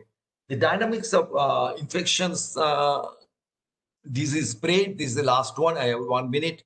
One has been published. One CONMAT actually under review, and the third one we are reading. But we did some really mathematical modeling. We didn't want to predict anything, but we wanted to understand how does one do. And there's a model that is called XIR model, susceptible, infected, removed. Susceptible one get infected, then get removed, either cured. We have further divided the susceptibles in two parts. One is vulnerable, which is people like me, old people, me and Sopon. And there are young people who are not vulnerable. They are called resilient. But then what we did, something from chemical dynamics, we build a network model, almost systems biology. Our rates are time dependent. This is very important because that plays an important role, because we know infections can come from outside. We can know many other factors which are time dependent. So we wrote down time dependent thing. And of course, after that, solving is very difficult. We did solve it without time dependence, and we get results which other people get help. But then we did a cellular automata simulation, which is actually a limited form of some other more sophisticated things done. But our is that we are looking at different kind of questions. And then you can see how disease spreads. And one important thing is that depending on the, as I was saying, time-dependent rate is an advantage. You can get different inputs. Like the second wave in our case is because of the migrant population, which has moved from initial part. Second wave is very big, which is still going on. And second wave, many times have been, Spanish flu, it was big, but in our case, it's different. Okay, so that's the end of it. I think I have not taken much time. I think I have taken a few minutes less.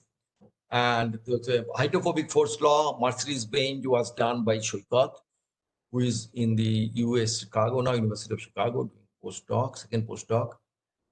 Rajiv's name is, picture is not here, but okay, Rajiv is also not here, sorry.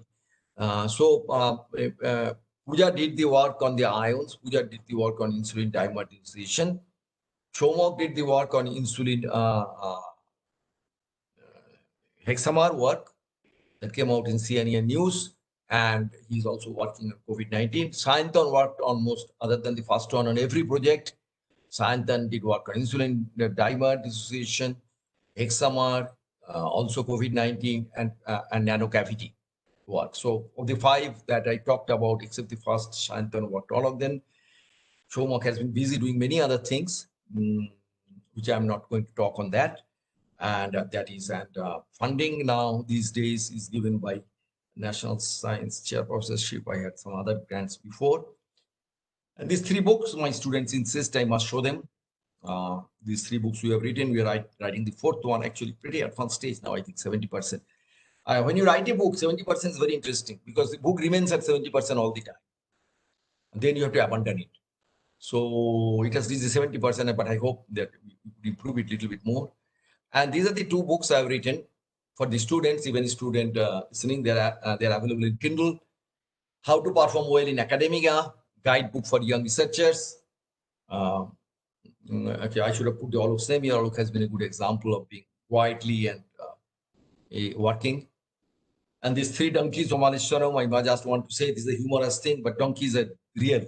That means these are the real donkeys. You know, we see them in 3 donkeys in Malisharam bus station. And let me remind a little bit of Alok and Shopon and all of oldies like us, and all of you is going to join our group. That we have the ones who have worked, souls that have toiled and wrought and thought with me. Old age hath yet his honor and his toil. Death closes all, but something at the end. Some work of noble note. Please note. Some work of noble note may yet be done, not unbecoming the main that strove with gods. The lights begin to twinkle from the rocks, the long day wanes, the slow move climbs, the deep moves around the many voices. Come, my friends, it is not too late to seek a newer world, for my purpose holds to sail beyond the sunset and the baths of all the western stars where we can meet, well, some next few lines from memory, where we can meet great Achilles whom we knew. Though much is taken, much unbound, and to strive to go and not to yield. Thank you very much for your attention. Given the excellent presentation, hearing after a long time. Thank you. So questions and comments can be written directly to Professor Bagchi at profbiman@gmail.com or bbagchi@sscu. No, that is changed. Yes. bbagchi@isc.in. Right, isc.ac.in. Yeah, right. Okay. Thank you so much. Thank you once again. Sure. Thank you. Bye.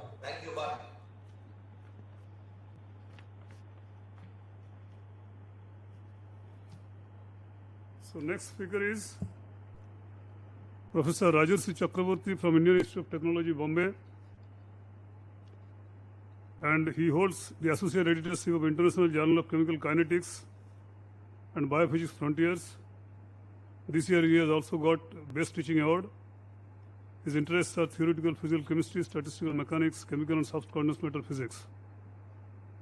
And the title is Activity and Crowding, Two Major Players in Fluid Dynamics. Professor Chakraborty, please.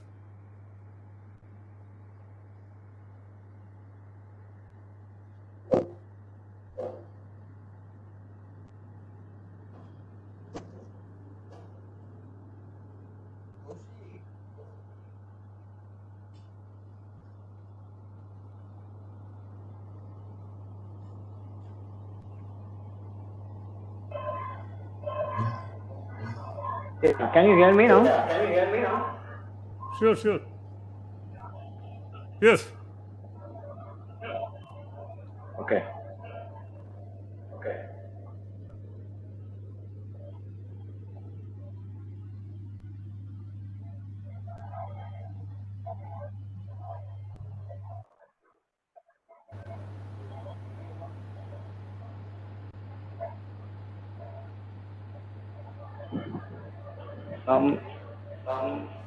Yes, please continue.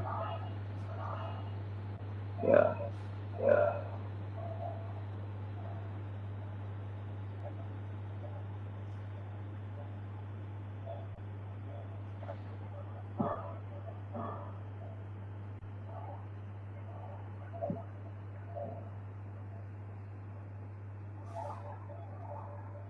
Yeah. My keynote. Just give me a minute.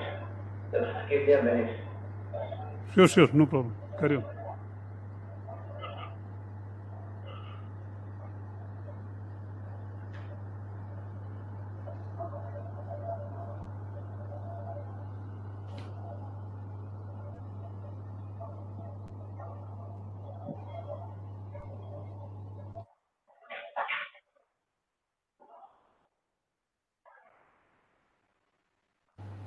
Yeah.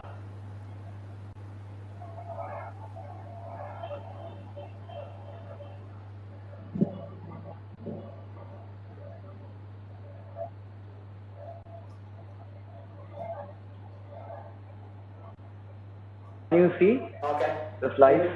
Yeah. Yes.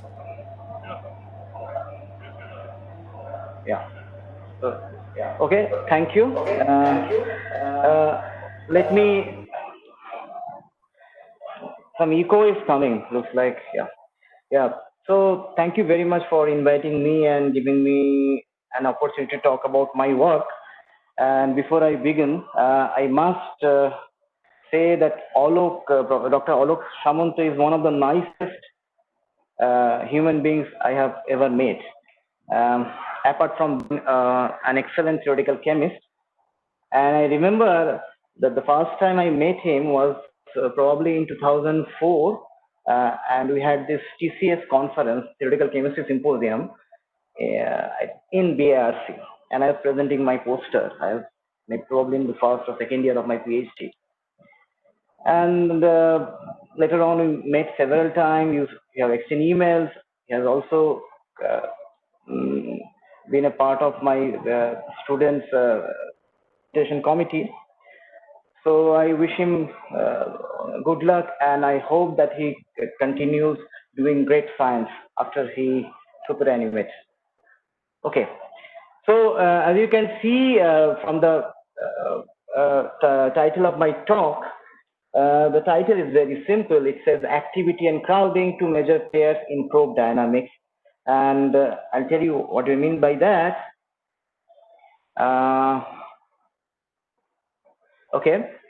Yeah. So whenever you talk about crowding, I think the best example would be if you look at what is known as biological cells.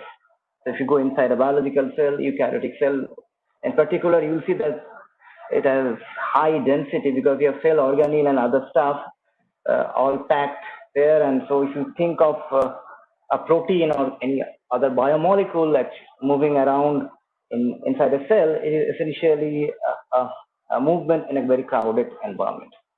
And there are other examples from biology. For example, mucus membrane. The mucus membrane are made of some kind of polymer network, glycoprotein network. So, for example, any protein or bacteria or virus, when it passes through this medium, this membrane, it has to go through this crowded polymeric environment. And there are other examples like nucleopore complex from cell biology. So the issues are as follows: that you have a situation where your environment is crowded. It could be uniform, but most of the times it is heterogeneous. The density is not very uniform. And many times you're in equilibrium, where you can use equilibrium statistical mechanics to describe such processes. But what happens that not every time you're in equilibrium, and many times you're also beyond equilibrium. And this is what I want to talk about today, where you're not in equilibrium. And okay, yeah. So before I begin, I think I want to share this slide. It gives you an overview of what is known as Brownian motion. And when I talk about Brownian motion, you can think of, for example, a colloidal particle in, say, an aqueous medium. And if you try to follow the dynamics of the particle and a solvent, because the solvent molecules you can see here, these black dots are the solvent molecules, which are colliding with this stacked particle, the colloidal particle. The trajectory of that colloidal particle is totally random, zigzag, totally random trajectory. So if I calculate the average position of that particle, it is 0. And there are two description to this Brownian motion. One is due to Einstein, and other one is due to Langevin. So let me write down the description for the by Langevin. So essentially, you write down Newton's equation of motion, but that is not the whole story. You have to put something like a noise which is coming from this solvent molecules, because these solvent molecules are colliding with your charged particles, and these collisions are totally random. So you have a random function of time, and that will not make the story complete, because you're in equilibrium. Then you have to put something like this, because the particle moves, and the particle moves, you have the viscous drag. If the particle moves in particular direction, then the viscous drag is acting in the other direction, and this is proportional to the velocity of the particle. And the proportionality constant is known as the friction coefficient, and it is again proportional to viscosity. And you can relate this with Stokes-Einstein relation to the radius of the particle and the viscosity of the medium. So this noise, the zeta here, if you take an average, it is 0. If you try to find out what is the correlation of this noise at 2 different times, it is proportional to the temperature and the friction gamma, and it is a delta function dependence. Delta T1 minus T2 is the simplest possible description, and it has a Gaussian distribution. And it's not a bad approximation to begin with. So essentially, what you have a Gaussian white noise. And you can calculate the mean square displacement of the particle. This is shown in one dimension, and it is proportional to time, shown here. And the proportionality constant D, is called the diffusion constant or the diffusivity, and it is given by temperature divided by friction, and you have to multiply with Boltzmann constant, so that your dimensions are correct. And this is your Stokes-Einstein relation. Okay. But everything is in equilibrium. And there is a situation where this mean square displacement is no longer proportional to time. It is rather has it is proportional to T to the power of alpha, where alpha is less than 1, called subdiffusion. There are cases like, for example, if you think of a nanoparticle diffusion in a polymer network, you could see a situation where alpha is less than 1. And you can also have a situation where alpha is greater than 1. I'll talk about it later. So you have the are two things. One is this exponent, this alpha. If alpha is not equal to 1, this is called anomalous diffusion. It is not anomalous diffusivity. It is anomalous diffusion because it is no longer normal diffusion, which is alpha equal to 1. And one aspect is whether the distribution of your the position of the particle is Gaussian or not. So it can have situation that distribution is Gaussian, your alpha is 1, then you have the standard Brownian motion, which is diffusive and Gaussian, but you have other things as well. You can have subdiffusive Gaussian, which can be explained using a color Gaussian noise, or you can have a situation which is I think which is quite common, where the distributions are not Gaussian, they're non-Gaussian, and the dynamics is subdiffusive. But also you can have a situation where distributions are non-Gaussian and dynamics is diffusive. So you have whole spectrum here. Anyway, all these things are in equilibrium, and we did some work, and which I think this one we looked at a diffusion of particle inside a polymer network. I'm not going to talk about this today. So today I'm going to concentrate on something like a situation where you're not in equilibrium. So when you are not in equilibrium, there is a source from outside which is continuously supplying energy, and that will break your detail balance. So some source of energy which we are calling fuel, and as a result of that, you see the system. For example, I can have a system like colloidal particle in a polymer network, or can have a polymer chain shown here. These are my tag system, and you will see that they show what is known as persistent type motion. Like loosely, this is called persistent Brownian motion. And if you have many of them, they are correlated. These motions are correlated. And today we're going to talk about a situation where you have, but the environment has many particles. So, but to begin with, let me write it down. Let me show you how to proceed. The zeroth level description of this is the phenomena would be to write down our Langevin equation the way it is written here, but other than the usual noise, you put another noise by hand, and this noise is breaking your detail balance. So this noise is not related to your friction by what is known as fluctuation dissipation theorem. And if you have fluctuation dissipation theorem, equilibrium. Essentially, it kills equilibrium, and the usual noise correlation is exponential in time shown here, which is actually a result of persistent Brownian motion, and this tau a sitting there is called the persistent time. Other than that, this is known as loosely known as active Ornstein-Uhlenbeck process. How you choose this coefficient, the strength of the noise P, depending on that. And other than that, there are Brownian particles and run and tumble motion in bacteria. And in recent years, people have tried to build, say, for example, micron-sized heat engine in a bath of bacteria. We put a colloidal particle in a bath of bacteria, and you see that your distribution has a lot of written here so far Gaussian. You have to go beyond Gaussian, and it is one can show that the efficiency of such micron-sized heat engines are quite large, actually larger than what you expect from equilibrium condition. So this is the slide. I have some equation here, but it's not important that you have to go through all the equation. The point is as follows: we have a stacked particle, the blue one. This is a colloidal particle you can think of, and you put in a bath of bacteria. These are the schematic representation of bacteria in the system, and these small dots are your solvent molecules. So you essentially what you do, you write down a Langevin equation, an overdamped Langevin equation, and if you assume this the noise coming from the bacteria, which we are calling active noise, is Gaussian, it has a correlation like this shown here, you can do everything analytically, and you have exact analytical result. You can do things analytically. What is important here is that unlike the equilibrium case, when you deal with overdamped Langevin equation, your mean square displacement is always linear in time.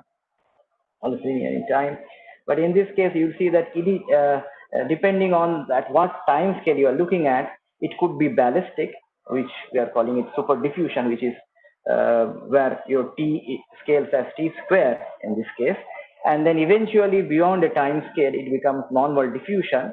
But this normal diffusion is different from the equilibrium diffusion. You will see that not this one in the long time limit, the one I'm talking about, because you can always pull out an effective diffusion constant, which is not the true diffusion constant, but this will be higher than the equilibrium diffusion constant, and this can also be explained using the notion of effective temperature. So now we go from single particle to a single colloidal particle to a polymer. The simplest possible view that you connect many such single particle with springs, and that will make a polymer chain, and then you immerse that polymer, a single polymer chain, in a bath of bacteria, and then this the water molecules or any other solid molecule. So you just go and write down the Langevin equation. It's not important. You can decompose it into normal modes of this chain. You can do it. When you decompose this into the normal modes of the chain, these are like harmonic oscillator, but you have extra noise sitting there, which is your active noise. And fortunately, you can do everything analytically, and you can calculate this this mode correlation function. And if you integrate this mode correlation function, this gives you something like what is known as reconfiguration time of the molecule. And you'll see that because of this correlated motion, as I told you in the beginning, this reconfiguration time is now longer lived, much longer lived. Okay. So this will decay slowly. And more recently, we have gone even beyond this Gaussian description, where we have chosen a noise which is non-Gaussian in nature by construction, which is a series of random pulses shown here. I'm not going into the details, the mathematical details, quite involved, but you can do here also. You can do things, most of the things analytically. We did most of the things analytically here. All things are done analytically. And actually, you can calculate many quantities. I'm just showing you only one quantity, which is if you take the polymer chain, and this is the mean square displacement of the center of mass of the chain. And if you analyze the center of mass motion of the chain, you will see that when at very short time it is diffusive, but when in the intermediate time it becomes super diffusive, like t square shown here. But in the long time limit, it becomes again diffusive with some effective diffusion constant. And this effective diffusion constant shown here, it is the usual diffusion constant, the equilibrium diffusion constant plus a correction, and this correction is always positive.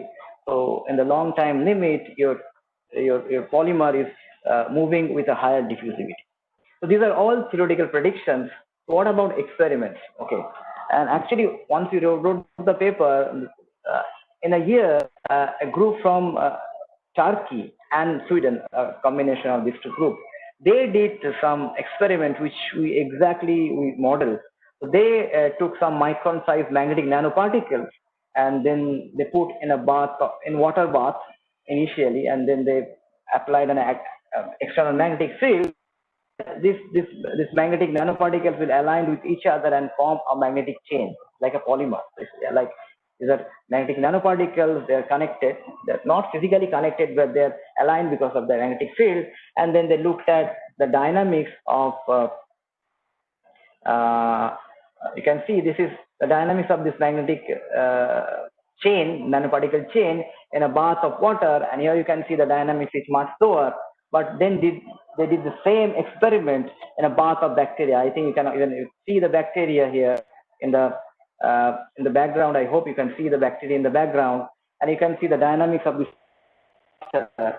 And exactly what we predicted in our theory, they could calculate the mean square displacement of the center of mass of this nanoparticle chain, and it scales as t square in the short time limit as we predicted, and again as t in the long time limit, as predicted by our theory. And this is a cartoon from their paper. So another context where you can actually use this notion of polymer with in the presence of active noise or in a bath of active particles is in the context of chromatin dynamics. We are doing some work, but maybe we'll talk about it later because we have just started doing the work. So now next we move to a work where we're not going to talk about polymers. Here my tag particle is a Janus particle shown here. Okay, and this is another way. The previous one was we predicted something, we did something, and then later people did the experiment. Here we are motivated by try to explain this experiment. We also predicted something which is not verified so far. Let me tell you briefly what the experiment is. This is done by the group of Bechinger. I think that time Bechinger was in Stuttgart, and they took a micron size, something like 4 micron size nanoparticle in a solution of polymer. So like, and then they shine laser mechanism, so which I'm not going to talk about because people are still working on the mechanism how things happen. But there's a mechanism by which you can make this self-propelled particle, this Janus particle self-propelled with a velocity v, and if you increase the intensity of the laser, the self-propulsion velocity can is also going to increase. So this particle, this experiment, as a function of self-propulsion velocity, you see that if you make your self-propulsion velocity higher and higher, you see more and more spiral motion. So essentially what you see, you can plot your orientation MSD or the angular MSD as a function of time, and you see that if you increase the self-propulsion velocity, your angular MSD grows faster. So, but this happens only when you have polymers in the environment. If you do the same experiment without polymers in aqueous medium, so essentially without any viscoelastic background, you don't see this enhancement in rotational dynamics of this self-propulsion. Okay. So that is observation, and by that we set up some simulations where we had this Janus particle. So Janus means one half of the particle is sticky to some parts of the polymer. I can take one of these polymer, for example, this purple part of the purple face of the Janus particle is sticky to this blue of the polymer. So I have many such polymer in the system. Also, we did the same thing, colloidal particles. Don't have polymers, but you have colloidal particles. Some are sticky, some are non-sticky to this Janus particle, but everything is out of equilibrium because you have this external active force, which is given by some magnitude times this unit vector, and this unit vector also has another equation of motion because this is the orientation of the orientation vector, and that will also undergo what is known as rotational diffusion. Okay. And we published very recently. So what are the results? For example, this is exactly what people have seen in experiments. If you calculate the translational image displacement as a function of time, initially it is diffusive, then it becomes t square, and then it becomes t. This is tau actually, the different notation. So the tau in the long time limit. So you have initial equilibrium like diffusion, and then in the long time what you have is effective enhanced diffusion. This is when no polymers are present. It is in without any crowders. But if you do the same thing for the angular displacement, angular MSD, you see they are overlapping with each other. Even if you increase the cell proportion velocity, your angular MSD does not change when you don't have crowders. But when you put crowders, you see not only your translational MSD shows t square t kind of behavior, your angular MSD also shows t square t kind of behavior, and depending on the magnitude of cell propulsion, you see higher and higher angular displacement. So your angular, so your rotational diffusion constant, the effective rotational diffusion constant, increases with your cell propulsion only when you have crowders in the medium. And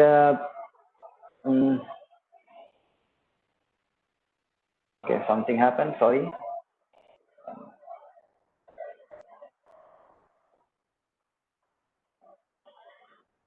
Okay, yeah.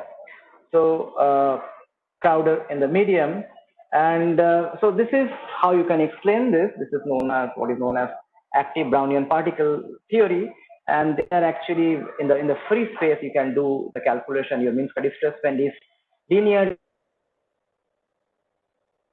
orientation correlation time, or when it's comparable to the orientation correlation time, you get to see this t square behavior, and when your time scale is much greater than your orientation correlation time, you get to see this t behavior, again diffusion, but this diffusion, you see this new diffusion coefficient is something like equilibrium diffusion coefficient plus some correction.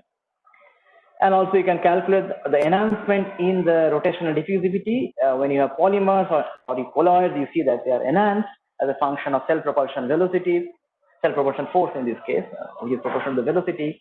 And what is important here, that when the medium is crowded and your medium, it does not need to be viscoelastic. Even without a viscoelastic medium, you can see this enhancement in rotational dynamics, which I think they claim that it is only with viscoelastic, but we are claiming no, it is also with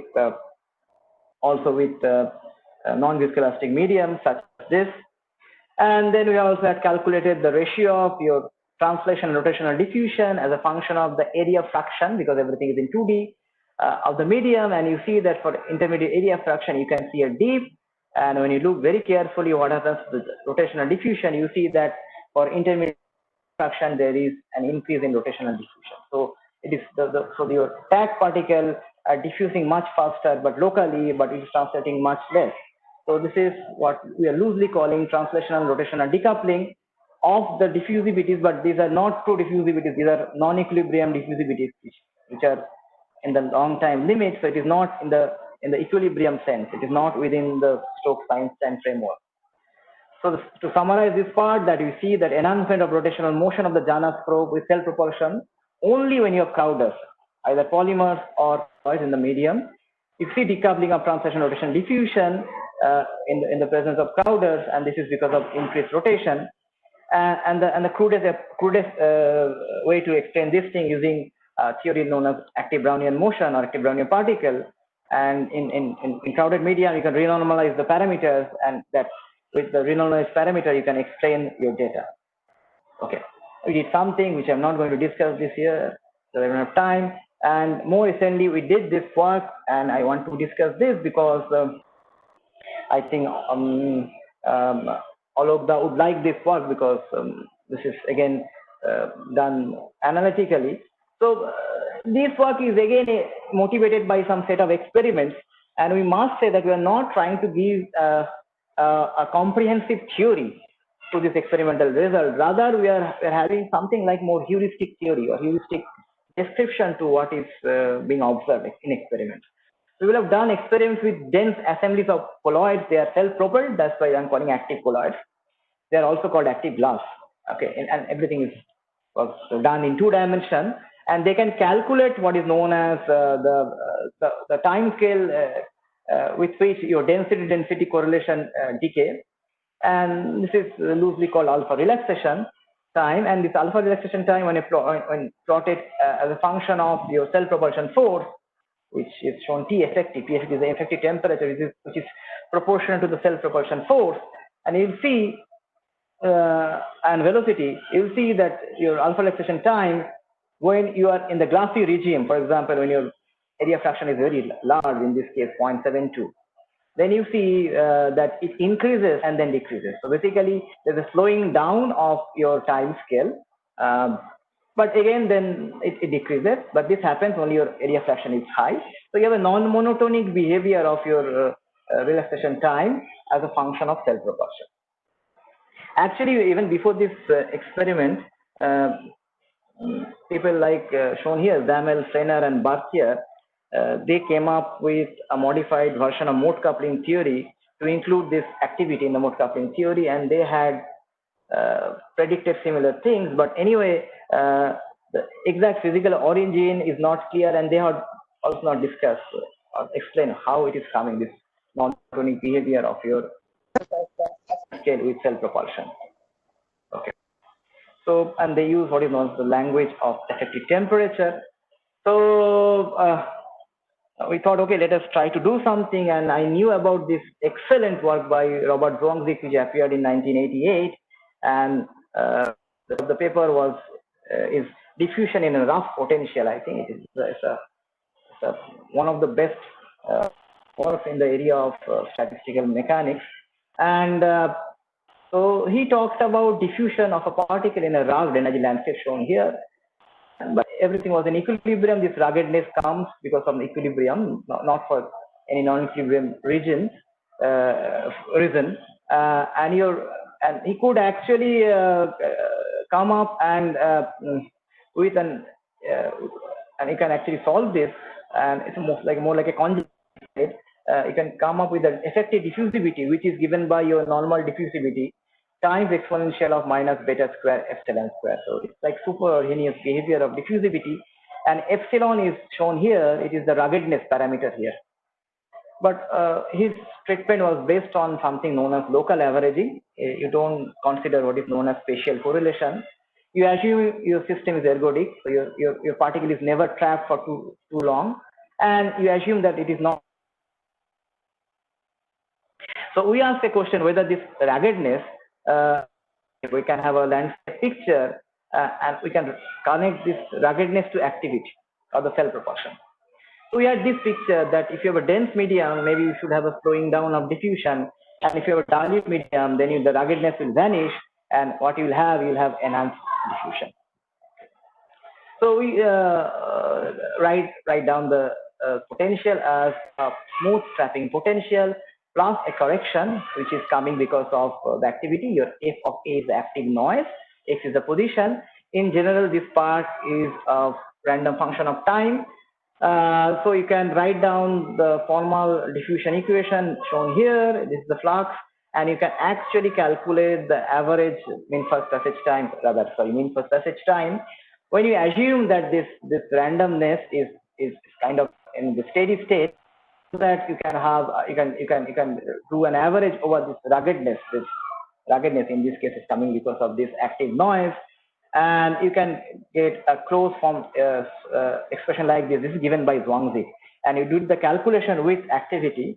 So we had two models, model 1 and model 2. So I don't have time to discuss the difference between these two models. You can always argue that they're essentially the same model. So the idea is that your active noise itself is like a harmonic oscillator with a Gaussian noise.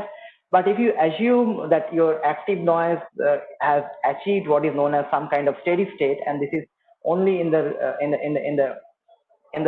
limit where time scale is less than your correlation time, your orientation correlation time, in this case persistent time, then you have a time independent distribution of your active noise. So I go back, so you have a time independent distribution. So this averaging can be done and everything is Gaussian. So you can do the averaging, and actually you can come up with an analytical expression of your mean first passage time. So this is nothing but your Cramer's rate, inverse of your Cramer's rate.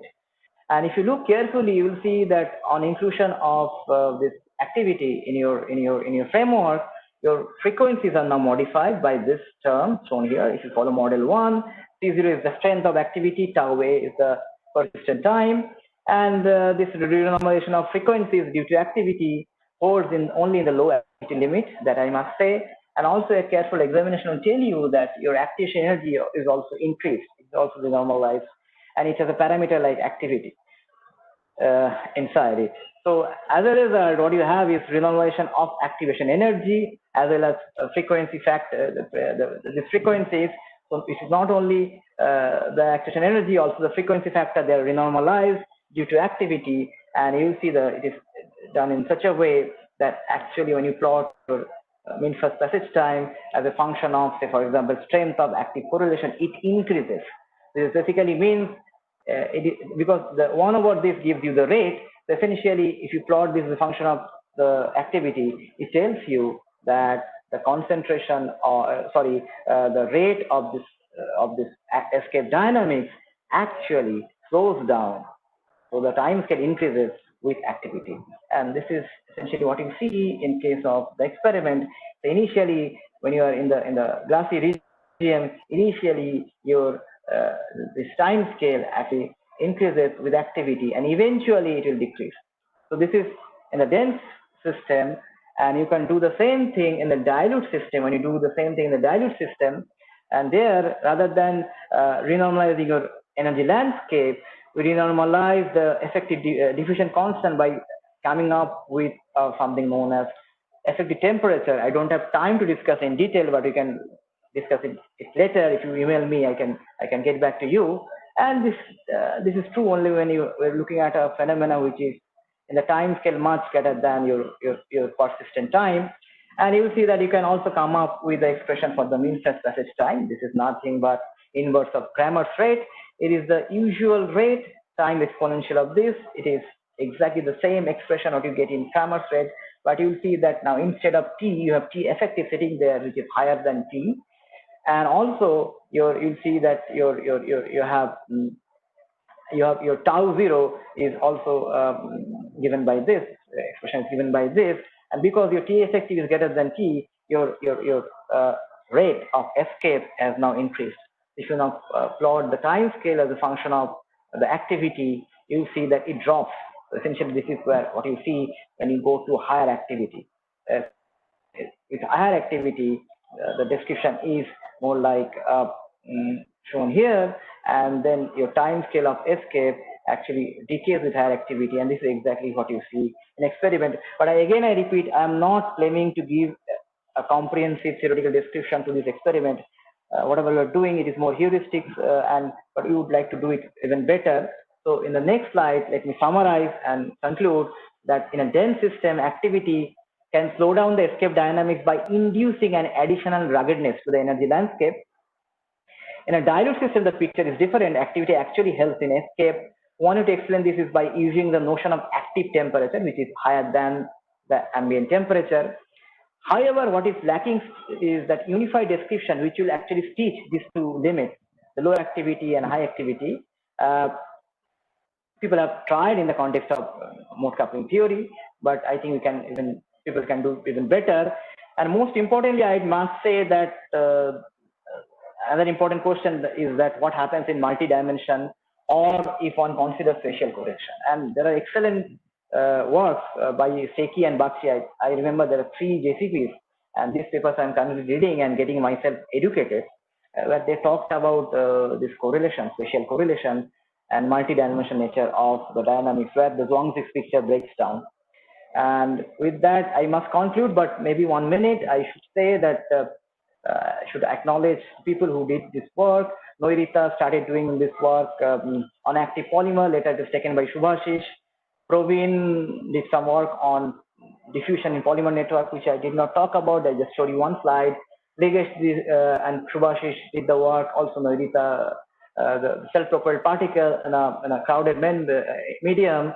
where we collaborated with Raghunath Chelakot from our physics department, and the work I could not discuss was done in collaboration with the University of Vienna and one summer student who is now in University of Iceland, but I could not discuss that work. That is about an active particle in a magnetic fluid.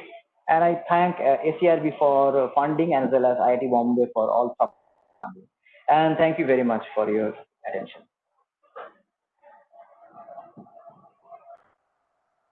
Presentation.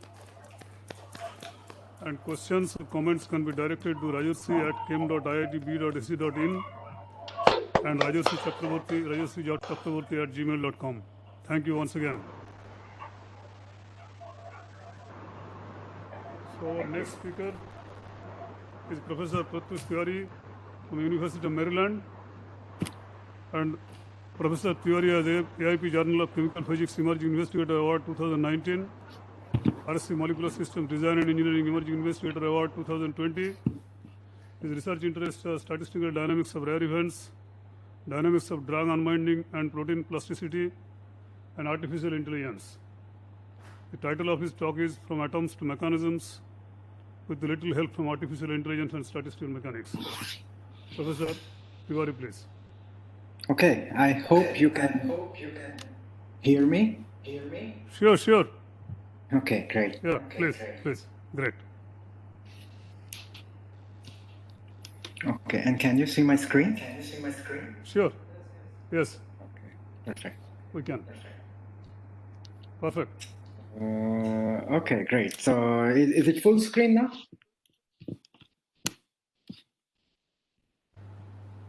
Yes, full screen. Okay, perfect. Thank you very much. Okay, great. So it's my great honor to be giving this talk, and it's a bit early here. It's around 3 a.m., so I might be a bit incoherent at times, but hopefully not too bad.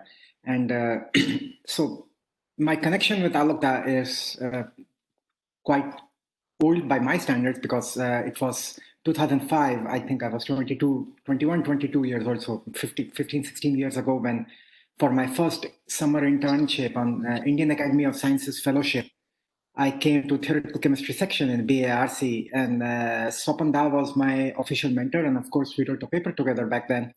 But Alok Da was someone who was a great mentor that year. He stayed all the time. He helped me out in so many different ways. He was always there for a chat. Even on the weekends when I would go to work, he would be there to help me out.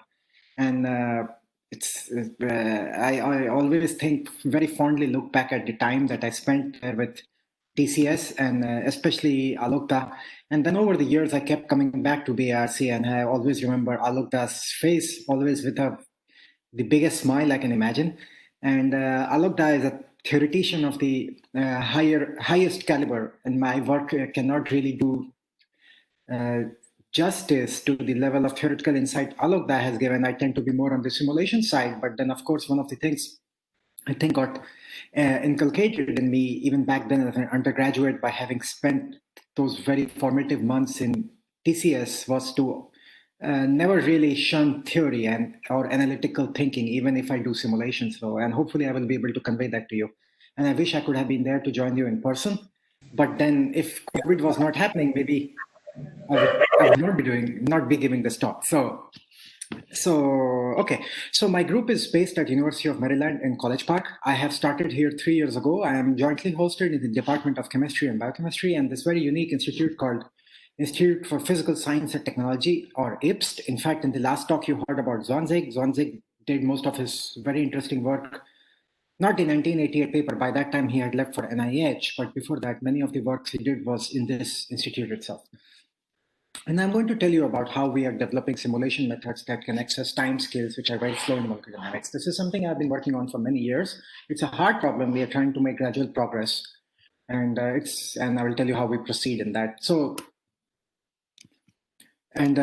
my group is it's quite interdisciplinary. We have students from physics, biophysics, chemistry, and even applied math.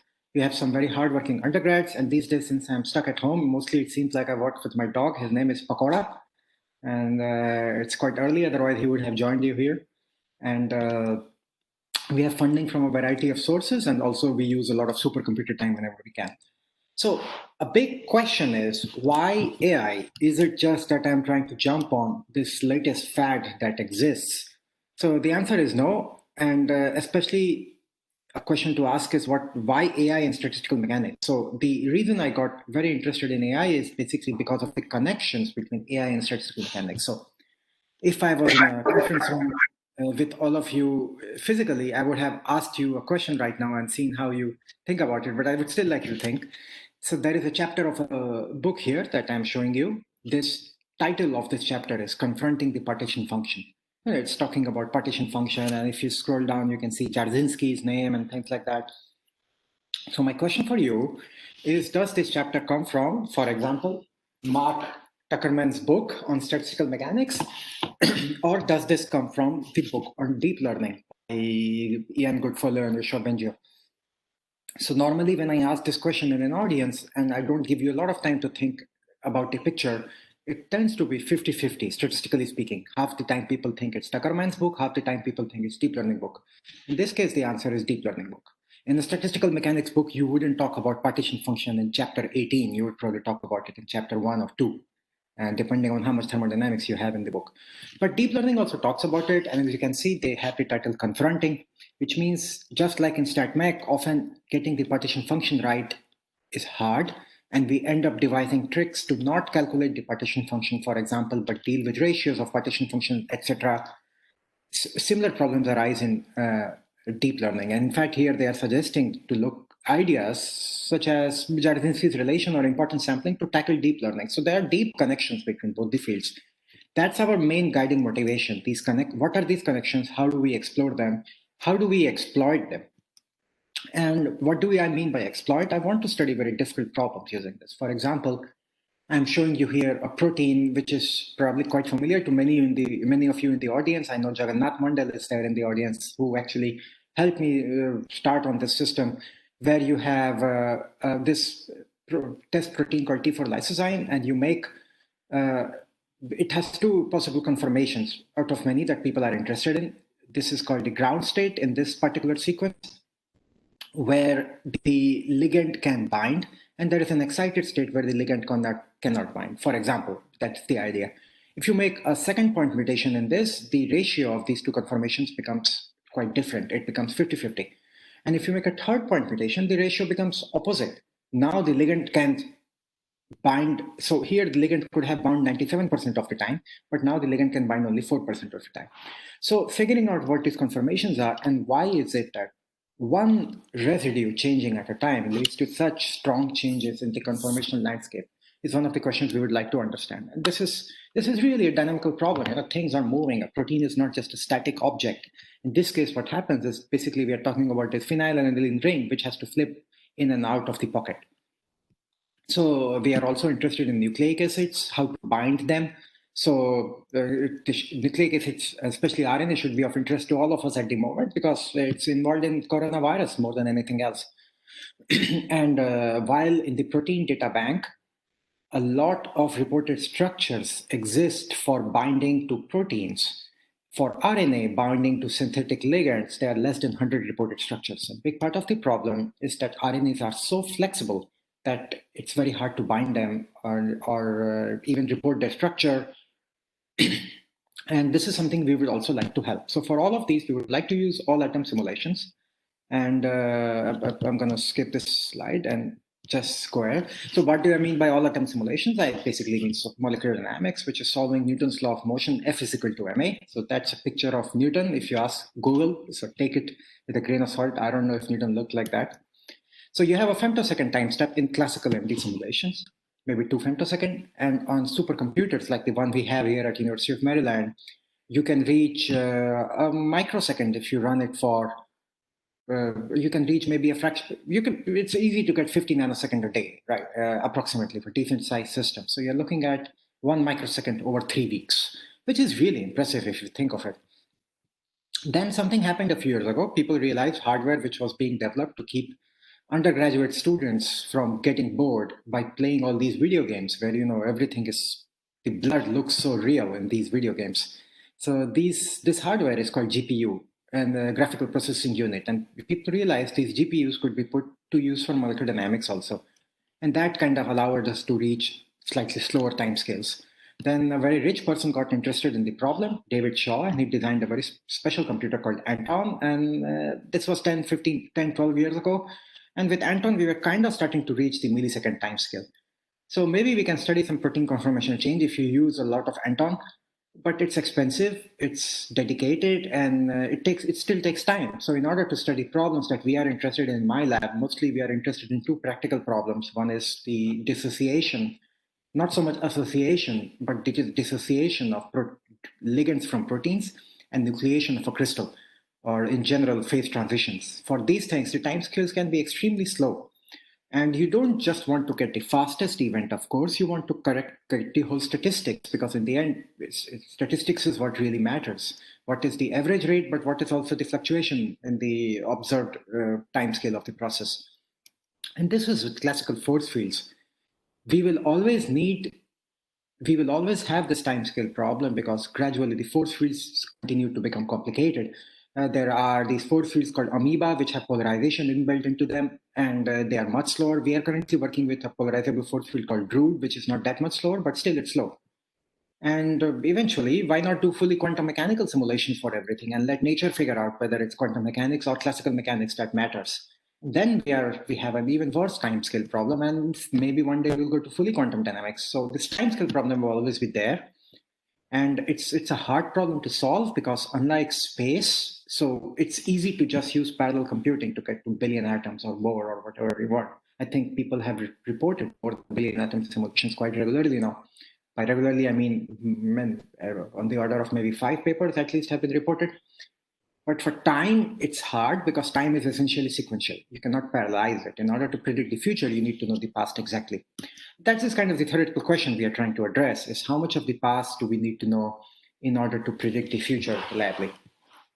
So in physical chemistry, we are familiar with this concept of how much of the past do we need to know. That concept is called as a reaction coordinate. It might come across as a strange definition of a reaction coordinate, but we will spend a lot of time in the next few minutes thinking what exactly is a reaction coordinate. So my view of a reaction coordinate, it is the most informative degree of freedom. So if you have a molecular dynamic simulation and you project the dynamics on a two basin system, if this is the reaction coordinate, it means that when it is trapped in a basin over here, there is no orthogonal basin perpendicular to this. This is the only two basins that exist. If it was just some order parameter or just some collective variable, then even though you are saying a two basin picture, it could very well be that this basin is composed of many, many sub basins, and you're just not projecting those out. So there are a lot of tricks that exist to play with these type of landscapes where you're trapped in one basin. One of them is called metadynamics, where the idea is that you start filling a bias in the landscape. Wherever you go, you add a bit of bias and quickly you fill up, you go to the other side. I know many people in VARC use metadynamics in a variety of very interesting problems. So traditionally, metadynamics and also in general, these so-called enhanced sampling methods like umbrella sampling and many metadynamics is not the only one. It's not the oldest one. There are many more before that. These are a three-step process. You pick a reaction coordinate, you perform your sampling in order to get the free energy along this reaction coordinate. And if you're still feeling brave, you can use methods such as something I did during my postdoc in Switzerland with Michele Parinello, you can also get kinetics out of this. And this method has been quite successful in a variety of things, but to get a converged free energy so what is the end game of this process? The end game of this process that you're seeing, this filling business, is that you can look at the amount of bias you added and you can infer something about the underlying landscape. So in practice, you don't know what are the depths of these two basins or what is the height of the barrier. And if you let it run long enough, you can go and infer that. So in practice, this will give you the true free energy for any variable. But in theory, but in practice, it's important if you really have the right reaction coordinate. And for kinetics, this thing becomes even more important. And so this is really the chicken versus egg problem at the heart of sampling, which has made enhanced sampling quite popular, but not as popular as molecular dynamics. You still need to it's not as easy to use enhanced sampling as molecular dynamics. And many of you who have used this must have had this experience So basically, enhanced sampling is criticized for you having to know the answer if you want to know the answer kind of a situation, which is tricky. So what does this mean? It means in order to do the sampling, it helps to know a good reaction coordinate. If you are missing out on slow degrees of freedom, you will get trapped in one basin.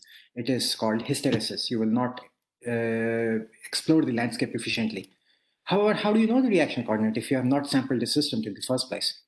So we really would like to develop sampling methods that learn a reaction coordinate as they learn the landscape. As they go about exploring the landscape, on the fly, they estimate what is the reaction coordinate. And once again, Zwanzig keeps coming on. So this is a quote by Zwanzig from his book, which is a wonderful book, Non-Euclidean Statistical Mechanics, where he says statistical mechanics does not tell us what the relevant variables are. This is our choice. If we choose well, the results may be useful. If we choose badly, the results, while still formally correct, will probably be useless. So this is in the context of projection operators, but it applies quite generally. And what Zwanzig is saying here is your metadynamics or any projection operator or whatever you're doing, it will converge at some point, but it will be much longer than the lifetime of a graduate student, for example. It's not going to be practical. Yeah. So let's try to not really prove Zwanzig wrong, but try to use ideas from outside mainstream statistical mechanics in order to solve this problem. And I'm going to use inspiration primarily from Bill Bialek on the right side, but also E.T. Jens. So we have had two approaches that we have worked on this since we came at Maryland. Both of them are inspired by artificial intelligence, and I will tell you why. So here on the left, hopefully you should be seeing the movie where the idea is if you have three faces, how do you combine the faces? So I have just given you three faces, and I'm asking you, what if I mix these two faces? What will the face look like? So the human brain can make some sort of guess, okay, well, the hair is like this, the hair is like this, maybe the hair should be somewhere in the middle, maybe the nose should be a little long, maybe the eye should be a little brown, something like that. So this nose and hair and lips and eyes, these are abstract features that just by looking at a picture, our brain can infer that these abstract features are the features that matter. Because otherwise, what is a photograph? A photograph is just a set of numbers. It's a 28 by 28 matrix or something of 0, 1, 2 values. It's really quite a boring thing. It's just a high dimensional vector. But the brain can look at this high dimensional vector and infer what are the features that matter. And then the brain can allow you to kind of estimate averages. So here I'm not showing you from a brain, I'm showing you from an AI routine how this is working. So what the AI does here is this is a deep neural network. It takes the input dimension, which is very high dimensional. It passes it through a set of neurons. So this is a deep neural network. And it allows you to get a low dimensional, what is called a latent variable. And this is called an encoder. And the training of this neural network happens in such a way that from this latent variable, you can decode the information and get back the high dimensional output. And all these neural networks, all these neurons, so to say, have their activation functions. And they are fit. The fitting is done by making sure that the input, for example, looks the same as the output. So once you have these abstract variables, then you can perform your averaging in the space of this abstract variable. Here, they will correspond to something like the nose or the eyes or the color of the hair, something like that. So you can take data and quickly, here it's shown for handwriting, for example, you can take so many samples of handwriting and show that we all think our handwriting is unique, but using AI, you can map it in a two-dimensional landscape where you can clearly see what are the different digits. Everyone's 9, for example, kind of looks like in this cluster. Everyone's 8 kind of looks like in this cluster. So our inspiration was, can we use such a latent variable as the proxy for reaction coordinate in enhanced sampling? And I will make it more formal in a little bit. Our other inspiration came from this. So I'm going to talk about two approaches, and I will focus very, very quickly and then show you a bit of applications. This one is a very recent paper where we got inspired by this called long short-term memory. I'm pretty sure during this talk already some of you have used it while you're sending an email on your Gmail or some other thing, and how it helps you to fill up the sentences. This is what you are sitting over there. So it is doing time series prediction. And predicting the next words in a sentence is a very hard problem. You have this time series, and given that you have the letter N over here, it is predicting the whole sequence that's going to come next. So what you have to keep in mind is all the context matters. When it looks at this N, it is looking at the full story that happened over here. So in some way, it is fitting the generalized Langevin equation, not for chemical dynamics, but for words and letters. These things are called long short-term memory. This is very, very popular in natural language processing. In fact, 80% of the emails sent from the phone these days are not entirely composed by humans. They are composed by AI, specifically this type of AI. So we wanted to use these two things. So I want to go back first to the first idea, which is the latent variable idea. So this latent variable idea can be generalized to what is called an information bottleneck. And what information bottleneck is does is to it's really at the heart of these neural network architectures, which allow you to take high dimensional pictures and compress it to a low dimensional map. So the idea is you have some input, which is high dimensional, and you have some output, which could also be high dimensional. In our case, the input is the trajectory of the system until a time t, and the output is the same trajectory slightly into the future. So, and I apologize in advance that I'm being quite vague about these things, in the sense I could have spent a lot of time just talking about one of the methods, but it has been such a long time seeing all of you that I wanted to give more of an overview of what my group has been up to instead of just talking about one story. And if you want details, there are all the references over here. You can go and read in the papers. So this information bottleneck says that a good model of a system should look like a bottleneck. It should take the input and compress it as much as possible, while still be able to predict the output as accurately as possible. So you don't want to know everything about the input. You want to ignore the so-called noise features, while you still want to be as predictive as possible about the output. If the bottleneck is if this type of the funnel is, left side of the funnel is too tight, you will not have any information, right? You will be trapped at one point, and then you won't have any predictive power. So, and you can optimize this. And so you set up objective function where you have two mutual informations. You have the mutual information between the input and this so-called bottleneck variable, and you have the mutual information between the bottleneck and the output. And what you want to do is to minimize this left one while still maximize the right one. And if you do this, you can then, when you minimize this, so partial L with respect to chi, when you set it equal to 0, you get chi. It's a functional minimization. You get chi as a function of the input coordinates, and that exactly is what we are interpreting as the reaction coordinate. It is the most compressed perspective of the input, which allows us to make predictions of the output. And the minimization of this process is actually minimization of this function is very much related to how we solve Ising model or Feynman-Gibbs-Bogoliubov. And again, I would have liked to speak about it, but I invite you to go and look up this theory of variation inference in machine learning, which is very popular these days, but it's nothing but Feynman-Gibbs-Bogoliubov. So this is how our algorithm works. Let's say we have a trajectory where this ligand or some other thing is just trapped in some metastable state. So we take this trajectory, and on the basis of this trajectory, we train our information bottleneck. We learn what it is. We use this information bottleneck as a reaction coordinate. We do our enhanced sampling. Now, enhanced sampling will have a bit more exploration because we have biased this reaction coordinate, like in metadynamics or some other method. And this biased trajectory, where we have more dynamics happening, can be used to infer a new round of reaction coordinate. And this whole process can be iterated until further iterations do not affect the reaction coordinate. How do we know that is the right reaction coordinate? Mathematically, we don't have an answer yet. That's something we are working on. But it is not a sufficient condition, but it is a necessary condition for convergence, that further iterations should not make an impact. So, and one of the things, again, I want to show connections with statistical mechanics that machine learning can often mislead. For example, when it works well, it works wonderfully. Here, this is a website where you upload a picture and you ask the machine learning to generate a text for the picture. So when it does well, it does wonderful. You know, here it says man in black shirt is playing guitar, black and white dog jumps over bar. But oftentimes it fails, and then it looks something like this. So to your brain and to my brain, even at 3 a.m., it is quite clear that this is surfboards on a beach.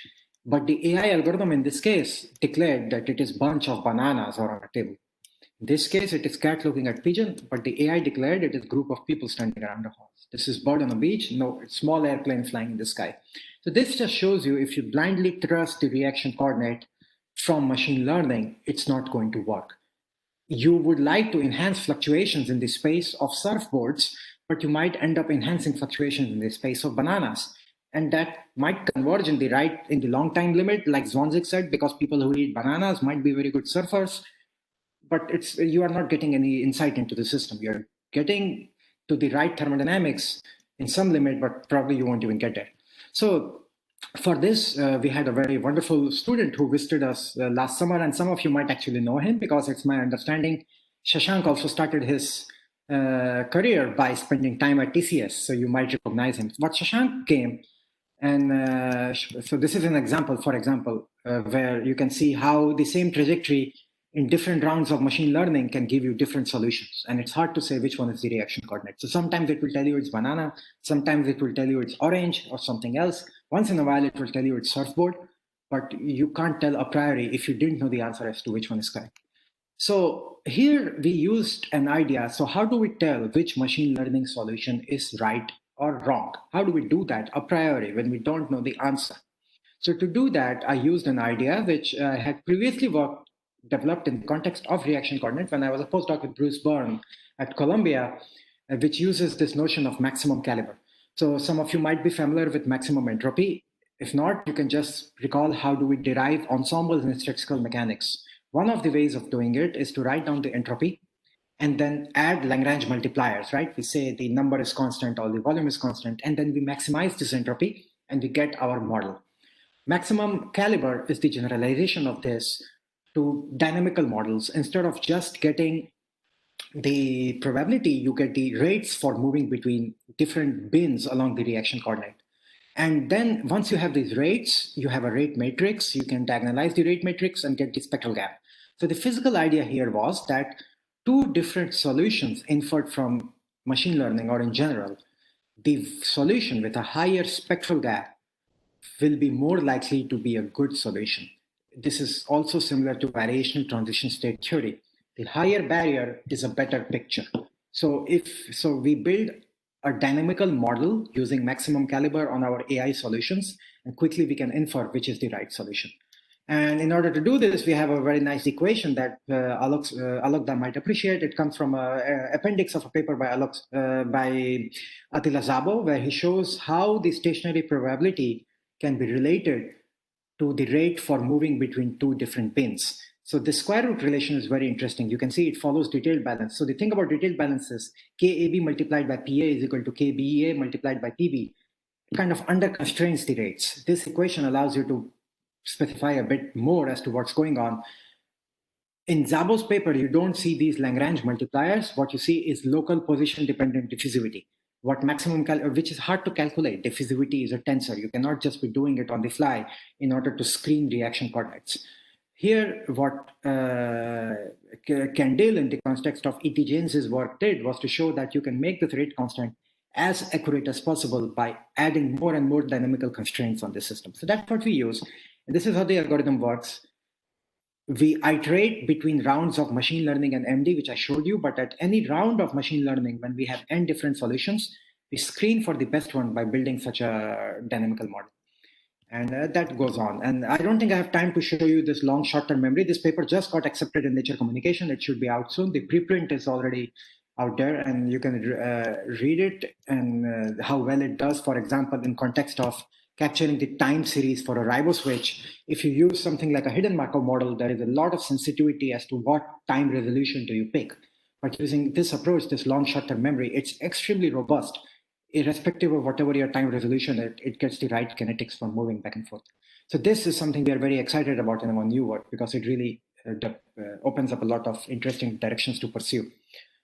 So I'll show you some very brief applications and then I will shut up. And so what do we do with all this? So here is an example of a ligand dissociating from a riboswitch. So this riboswitch is a type of RNA. It's a model system that our collaborators at National Cancer Institute, which is really 20 miles, 30 kilometers from here, people are working on this. So they designed two types of ligands. This is the ligand found in nature, which actually binds here, and they designed a synthetic ligand, which also binds here. And they found that thermodynamically, this one is more stable. This is quite stable also, but not as stable as this one. And they want to understand how could they improve upon this one and design even better ligands that bind stronger. So if you do molecular dynamics on it using a very new force field, as some of you might know, RNA force fields are tricky. So these new force fields are quite stable. In 2 microseconds, the system doesn't do anything, which is boring, but also good news. It means the force field is stable. And from molecular dynamics, you can get the shape profile of the flexibility profile, which agrees quite well with experiment, but still it doesn't tell you much. Now using our methods, you can actually study how does the ligand dissociate. And in this case, what happens is that for both the ligands, we find there are 2 dissociation pathways. For the wild type, for the natural ligand, the cognate ligand, either way, it can go so-called from the top or from the bottom. What we find is that for this system, it prefers to go through the top for the cognate one, and for the synthetic ligand, it prefers to go through the bottom. And this pathway actually has a lower barrier. That explains what the information they had, but it goes beyond that. Now we are actually seeing a mechanism. So now we can go and infer that if for this system, for the one on the left, if they made a mutation over here, it should not have much of an impact on the time scale because it doesn't even go there to a first approximation. While in this one, if you make a mutation over here, it should have an impact on the time scale. We can directly make these predictions, and they are now actually synthesizing these mutants to check our predictions. So this is work done by Shashank, where he can look at the folding of this GB1 protein. And this was inspired by Jagannath's work, where he did it using these Tika variables. And again, we can reproduce Jagannath's results. And while Jagannath's work is wonderful, it's in the same spirit here that we are learning this reaction coordinate on the fly without having to put any intuition. And then we can, we have lots of applications. Today I wanted to show you a flavor of the methods instead of going into the applications. And yeah, so we have lots and lots of applications, because what is the fun in developing a method if you don't apply it to anything? And again, we can get off rates in good agreement with experiments. And we can, like I mentioned, go and predict which mutations in the protein or the receptor will have the strongest impact on the stability of the system. So I just want to summarize now that artificial intelligence can probably learn and also predict biomolecular dynamics, but the take home today is that artificial intelligence is not very intelligent, which sounds kind of counterintuitive, but it is true. It is not very smart. It can often mislead you. It is only as good as the data. And for enhanced sampling, that raises a question, which again goes back to Zwanzig.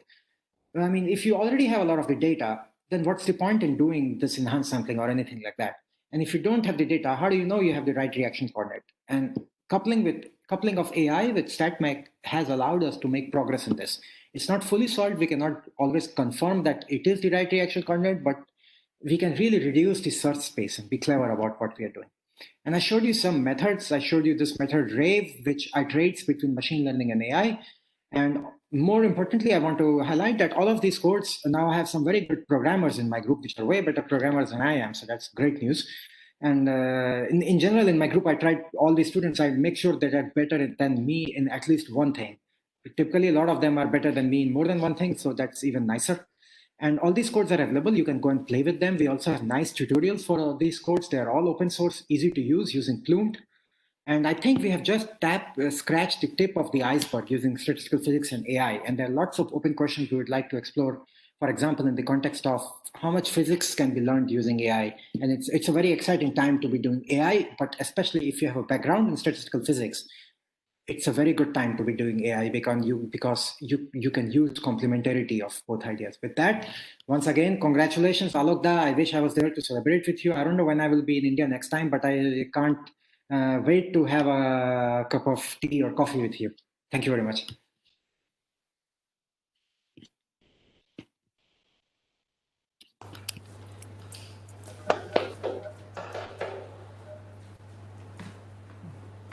Good day.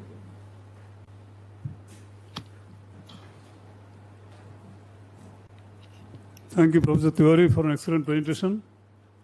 Questions or comments can be directed to ptiwari@umd.edu. Thank you once again.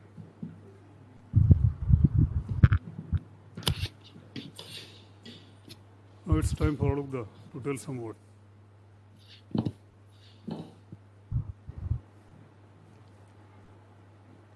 So let me sincerely thank all the speakers for taking all kinds of trouble and spending their valuable time for these theme meetings.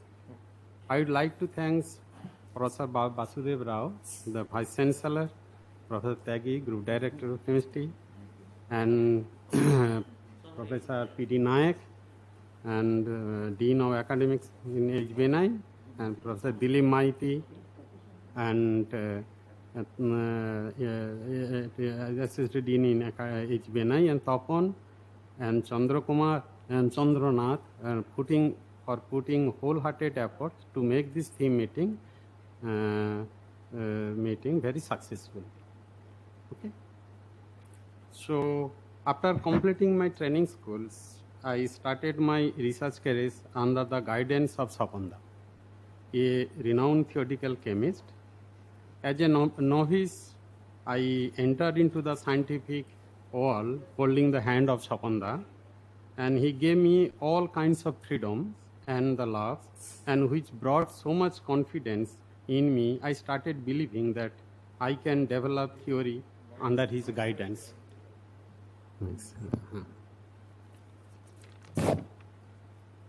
I can say beyond any doubt that what I have achieved is because of his love and guidance. I am very lucky to have a guide like Sapanda. I wish all the best and wish all the best.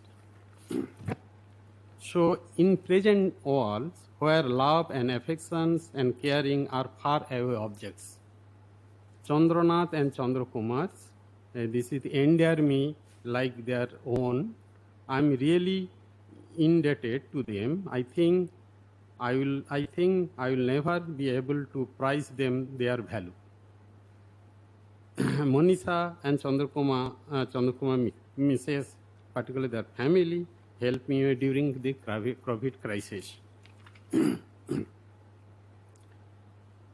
I remember Dilip very much because he's really very friendly and cooperative, and I admire his all this quality.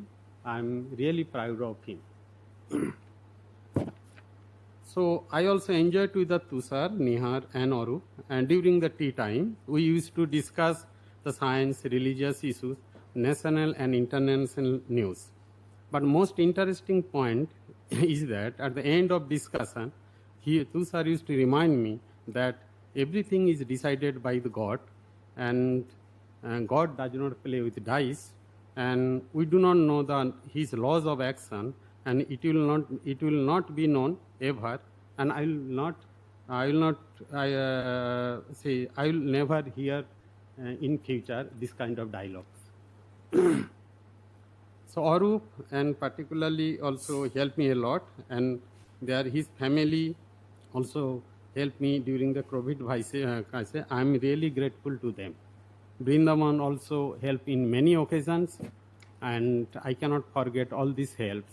This is my best friend also Karia. So I really enjoy with him in the last 34 years, and I admire his beautiful heart, and which always inspired me throughout my life and in future also. So I consider our institute is a temple of knowledge, where one can find expertise in all fields of science and engineering. I am grateful to my institute for giving me all the opportunity to work on the basic science.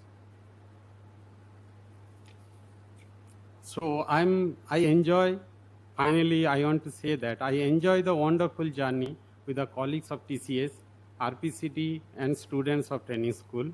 I wish all the best. I am also very fond of Tijo, who is the younger generation. I admire his childlike attitude.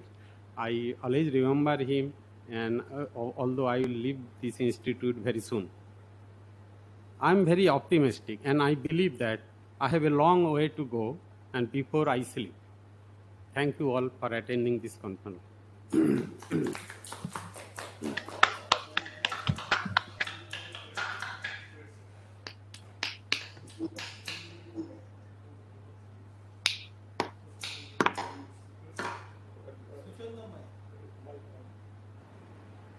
Just to propose a vote of thanks, first of all, let me thank the speaker, Professor Ghosh, Professor Bagji, Rajarsi, Aniket Patra and Pratyush theory. And in fact, I should definitely thank Pratyush profusely because, you know, it is at 3 o'clock early in the morning and he is giving the talk. Now, I thank Dr. Maiti for arranging such a beautiful, this hall so that we are able to conduct this conference. I thank Professor Basudev Rao, who has spent some time here, Professor P.D. Nayak, Dean HBNI, who has also spent a long time with us, from BRC, Professor A.K. Tyagi, Professor T.K. Khanti, and all TCS colleagues, finally Alokda, for spending so much of beautiful time with us. Thank you once again. Now the last part, Professor Nayak will give the volume of works done by, corrected volume of works done by Dr. Alok Samant. Please come here.